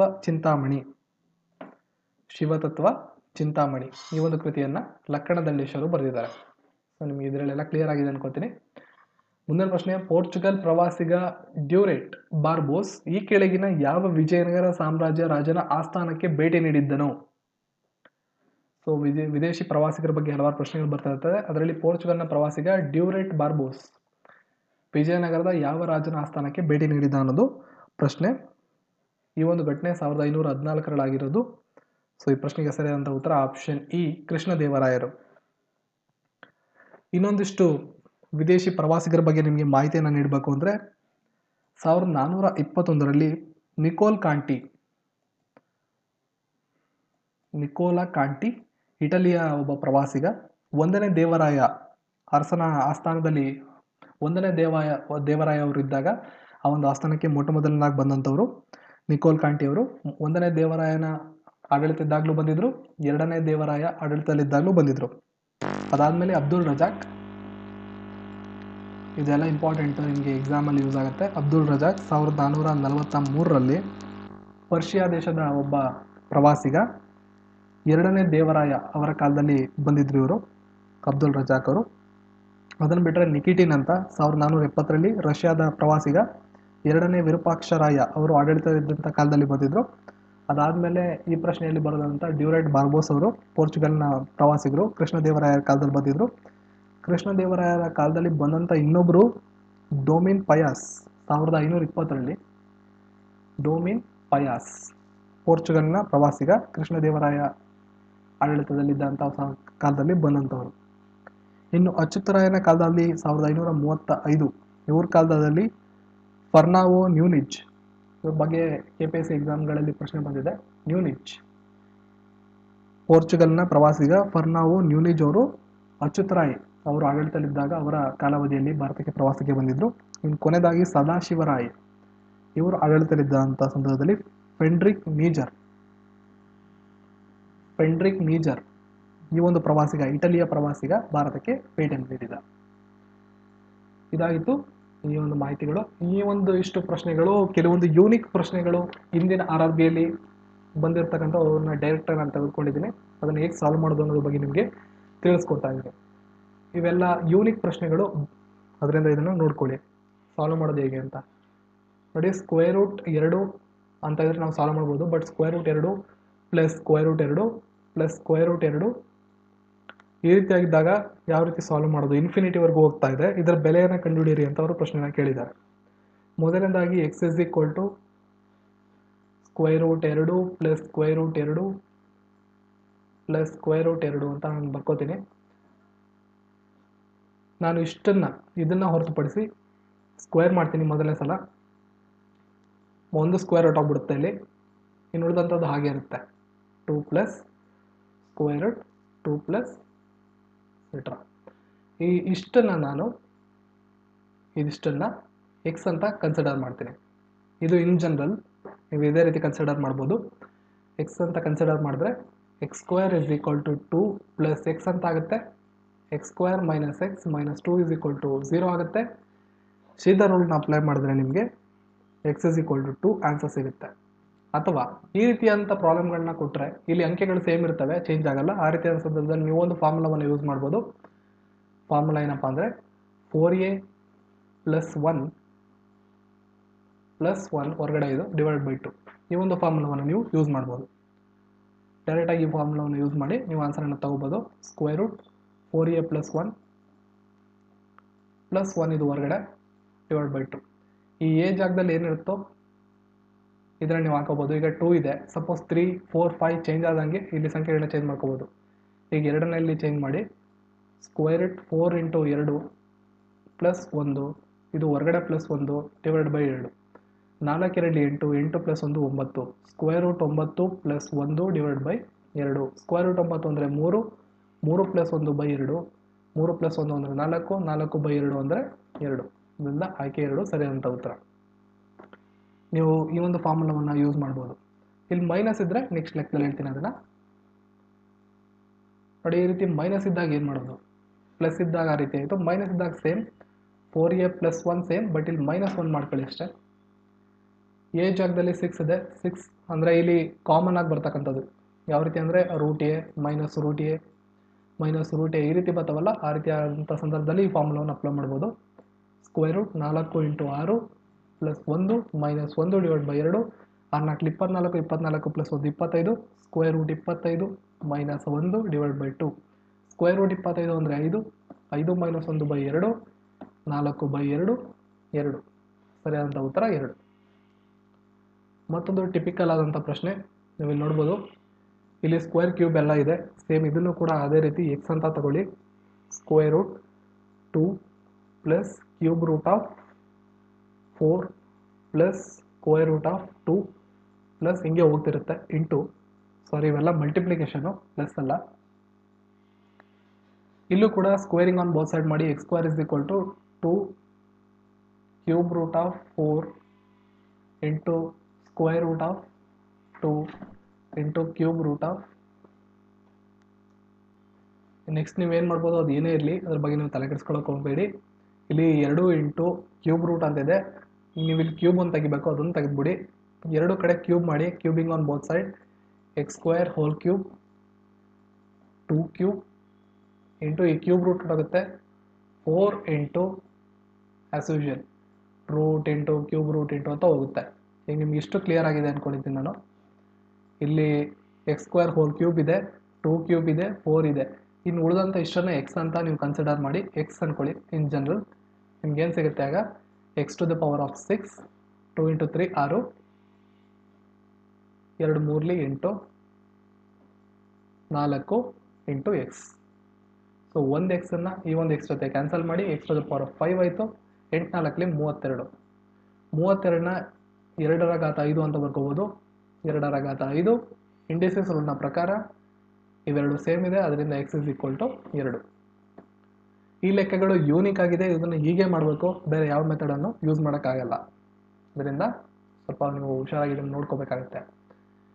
ಸೊ ವರ್ಗಮೂಲದ ಬಗ್ಗೆ ಕೂಡ ಪ್ರಶ್ನೆ ಬರ್ತಿರುತ್ತೆ. 49ನೇ ಪ್ರಶ್ನೆ, ಕ್ಯೂಬ್ ರೂಟ್ ಆಫ್ 19,683 ಇದರ ಕ್ಯೂಬ್ ರೂಟನ್ನು ಹೇಗೆ ತೆಗೆಯೋದು? ಯಾಕೆಂದರೆ ಎಕ್ಸಾಮಲ್ಲಿ ಕ್ಯಾಲ್ಕುಲೇಟರ್ ಅಲೋ ಮಾಡೋದಿಲ್ಲ.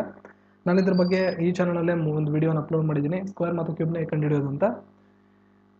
ನಾನು ಇನ್ನೊಂದು ವಿಡಿಯೋದಲ್ಲಿ ಡೀಟೇಲಾಗಿ ನಿಮ್ಗೆ ಅದನ್ನು ಎಕ್ಸ್ಪ್ಲೈನ್ ಮಾಡ್ತೀನಿ. ಬಟ್ ಇಲ್ಲಿ ಹೇಗೆ ಅಂದರೆ, ಕೊನೆಯ 3 ಡಿಜಿಟ್ಗಳನ್ನು ನಾವು ನೆನ್ಪಿಟ್ಕೋಬೇಕು. 3 ಇದ್ದರೆ 7 ಆಗುತ್ತೆ ಕ್ಯೂಬಲ್ಲಿ, 2 ಇದ್ದರೆ 8 ಆಗುತ್ತೆ. ಇನ್ನು ಉಳಿದಂಥ ಎಲ್ಲ ಸಂಖ್ಯೆಗಳು ಅವೇ ಬರ್ತವೆ. 1 4 5 6 ಈ ಎಲ್ಲ ಸಂಖ್ಯೆಗಳ ಕೊನೆ ಸಂಖ್ಯೆಗಳು ಅವೇ ಬಂದಿರ್ತವೆ. ಸೊ ಇಷ್ಟನ್ನು ನಾವು ಅರ್ಥ ಮಾಡ್ಕೊಂಡ್ರೆ ಸಾಕು. ಸೊ 3 ಇದೆ, ಕೊನೆ ಸಂಖ್ಯೆ 7 ಆಗುತ್ತೆ. ಕೊನೆಯ 3 ಸಂಖ್ಯೆಗಳನ್ನು ನೀವು ಕಾಟ್ ಮಾಡಿ 19 ಮಾತ್ರ ನೀವು ಲೆಕ್ಕಕ್ಕೆ ಇಟ್ಕೊಳ್ಳಿ.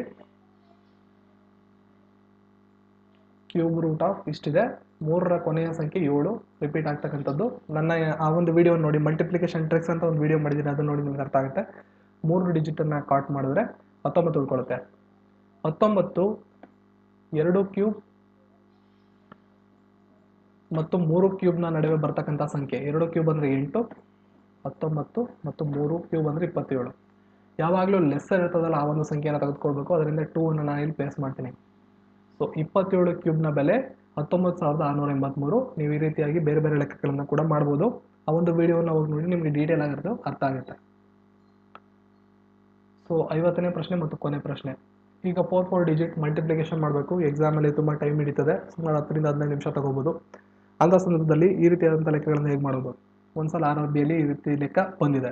4 ಡಿಜಿಟ್, ಒಟ್ಟು 8 ಡಿಜಿಟನ್ನು ಮಲ್ಟಿಪ್ಲೈ ಮಾಡಬೇಕು. ಆ್ಯಸ್ ಯೂಶ್ವಲ್ ನೀವು 8ರಿಂದ ಮಲ್ಟಿಪ್ಲೈ ಮಾಡಬೇಕು, 9ರಿಂದ ಮಲ್ಟಿಪ್ಲೈ ಮಾಡಬೇಕು. ತುಂಬ ಲೆಂತ್ ಆಗುತ್ತೆ. ಅದಕ್ಕೆ ಇದನ್ನು ಯಾವ ರೀತಿ ಮಾಡ್ಬೋದು ಅಂತ ನೋಡೋಣ. ಮೊದಲನೇದಾಗಿ ಈ ರೀತಿ ಲೆಕ್ಕಗಳನ್ನು ನಿಮಗೆ ಅವರು ಕೊಟ್ಟಾಗ ಮೊದಲು ನೀವೇನು ಮಾಡ್ಬೋದು ಅಂದರೆ, ಈ ರೀತಿಯಾಗಿ ಬರ್ಕೊಳ್ಳಿ. 9 9 9 9 ಮೊದಲನೇದು, ಇದು 9 9 9 8. ಸೊ ಬೇಸ್ ಸಂಖ್ಯೆಗಳು ಅತ್ಯಂತ ಕ್ಲೋಸ್ ಇರೋಕ್ಕಂಥ ಬೇಸ್ ಸಂಖ್ಯೆ ಯಾವುದು? 10,000. 10,000ಕ್ಕೆ ಇವು ಎರಡು ರಿಲೇಟೆಡ್ ಆಗಿದೆ. ಇದನ್ನ ಬೇಸ್ ಅಂತ ಕರೀರಿ. ಬೇಸ್ 4 ಡಿಜಿಟ್ ಇದೆ, ಝೀರೋಸು, ಬೇಸ್ ಅಂತ ಕರೀರಿ. ಸೊ ಅದರಿಂದ ಸಬ್ಟ್ರಾಕ್ಟ್ ಮಾಡಿ ಎಷ್ಟು ಕಡಿಮೆ ಇದೆ ಅನ್ನೋದನ್ನು ನಾವು ಲೆಕ್ಕ ಮಾಡ್ಕೊಳ್ಳೋಣ. ಮೊದಲನೇದು ಇದು 1 ಕಮ್ಮಿ ಇದೆ, -1, ಇದು -2 ಕಮ್ಮಿ ಇದೆ. ಇದರಿಂದ ಇದನ್ನ ಇದಕ್ಕೆ ಕೂಡಿ ಅಥವಾ ಇದನ್ನ ಇದಕ್ಕೆ ಕೂಡಿ ಎರಡು ಒಂದೇ ಉತ್ತರ ಬರುತ್ತೆ. ಯಾಕಂದರೆ 9,999ರಲ್ಲಿ 2ಅನ್ನು ಕಳೆದ್ರೆ 9,997 ಬರುತ್ತೆ. ಅದೇ ರೀತಿ 9,998ರಲ್ಲಿ 1ಅನ್ನು ಕಳೆದ್ರೆ 9,997 ಬರುತ್ತೆ. ನಮಗೆ 4 ಡಿಜಿಟ್ 8 ಡಿಜಿಟ್ ಬೇಕು. ಅದರಿಂದ ಇನ್ನೂ 4 ಡಿಜಿಟ್ಗಳು ನಮಗೆ ಬೇಕು. ಇವೆರಡನ್ನು ಕೂಡ ಮಲ್ಟಿಪ್ಲೈ ಮಾಡಿ ಅದೇ ರೀತಿ 2 1 2, ಇದು ಕೊನೆ ಡಿಜಿಟ್ ಆಗುತ್ತೆ. ಇನ್ನು ಉಳಿದಂಥ 3 ಡಿಜಿಟ್ಗಳು ಈ 3 0 ಆಗುತ್ತೆ. 0 0 0. 4 ಡಿಜಿಟ್ ಇತ್ತಲ್ಲ, ಹಿಂಗೆ 3 ಡಿಜಿಟ್ ಅಂತ ಹೇಳ್ತೀರಾ. ಇಲ್ಲಿ 4 ಸೊನ್ನೆಗಳಿರ್ಬೋದು, ಆದರೆ ಬಿಡಿ ಸ್ಥಾನವನ್ನು 2 ಆಕ್ರಮಿಸ್ಕೊಳ್ಳುತ್ತೆ. ಅದರಿಂದ 3 ಸಂಖ್ಯೆಗಳನ್ನು ನೀವು ಫಿಲಪ್ ಮಾಡಬೇಕಾಗತ್ತೆ. ಇನ್ನೂ ಸಿಂಪಲಾಗಿ ಹೇಳಬೇಕು ಅಂದರೆ ಈ ರೀತಿಯಾಗಿ ಸಿಂಪಲ್ಲಾಗಿ ನೀವು ಕ್ಯಾಲ್ಕುಲೇಟ್ ಮಾಡ್ಕೊಳ್ಳಿ. ಕ್ಯಾಲ್ಕುಲೇಟ್ ಮಾಡ್ಕೊಂಡ್ಮೇಲೆ ಬೇಸ್ ಸಂಖ್ಯೆಯಿಂದ 1ಅನ್ನು ಕಳ್ಕೋಬೇಕು. ಬೇಸ್ ಸಂಖ್ಯೆಯಿಂದ 2ಅನ್ನು ಕಳ್ಕೊಂಡ್ರಿ. ಸೊ ಈ ಕ್ರಾಸ್ ಮಲ್ಟಿಪ್ಲಿಕೇಶನಲ್ಲಿ ಅಡಿಷನ್ ಮಾಡಿದ್ರಿ. ಮೊದಲ 4 ಡಿಜಿಟ್ ನಿಮಗೆ ಬಂತು. ಕೊನೆ 4 ಡಿಜಿಟ್ನ ಫಿಲಪ್ ಮಾಡೋದಕ್ಕೂ ಮುಂಚೆ ನೀವು ಇದನ್ನು ಮಲ್ಟಿಪ್ಲೈ ಮಾಡಿ. -1 × -2 + 2. ಇಲ್ಲಿ ಒಟ್ಟು ಎಷ್ಟು ಡಿಜಿಟ್ ಇದೆ? 4 ಝೀರೋಗಳಿದೆ. ನಮಗೆ ಮುಂದಕ್ಕೆ 4 ಝೀರೋ ಬೇಕು. 1 2 3, 4ನೇ ಝೀರೋಗೆ 2ಅನ್ನು ಆ್ಯಡ್ ಮಾಡಿ, ನಿಮ್ಗೆ ಉತ್ತರ ಸಿಕ್ತು. ಸೊ ನೀವೀಗ ಲೆಕ್ಕವನ್ನು ಕ್ಯಾಲ್ಕುಲೇಟರ್ನಲ್ಲಿ ಮಾಡಿ ನೋಡಿದ್ರೆ ನಿಮಗೆ ಆಪ್ಷನ್ 2 ಸರಿಯಾದಂಥ ಉತ್ತರ ಸಿಗುತ್ತೆ. ಇದಾಗಿತ್ತು ಇಂದಿನ ವಿಡಿಯೋ. ಈ ವಿಡಿಯೋ ಇಷ್ಟ ಆದರೆ ಲೈಕ್ ಮಾಡಿ, ಶೇರ್ ಮಾಡಿ, ಹಾಗೂ ಚಾನಲ್ನ ಸಬ್ಸ್ಕ್ರೈಬ್ ಮಾಡೋದನ್ನು ಮರಿಬೇಡಿ. ಮತ್ತು ನಿಮ್ಮ ಯಾವುದೇ ಅಭಿಪ್ರಾಯಗಳಿದ್ರು ಕಮೆಂಟ್ ಸೆಕ್ಷನ್ ಮುಕ್ತವಾಗಿದೆ, ಕಮೆಂಟ್ ಮಾಡ್ಬೋದು.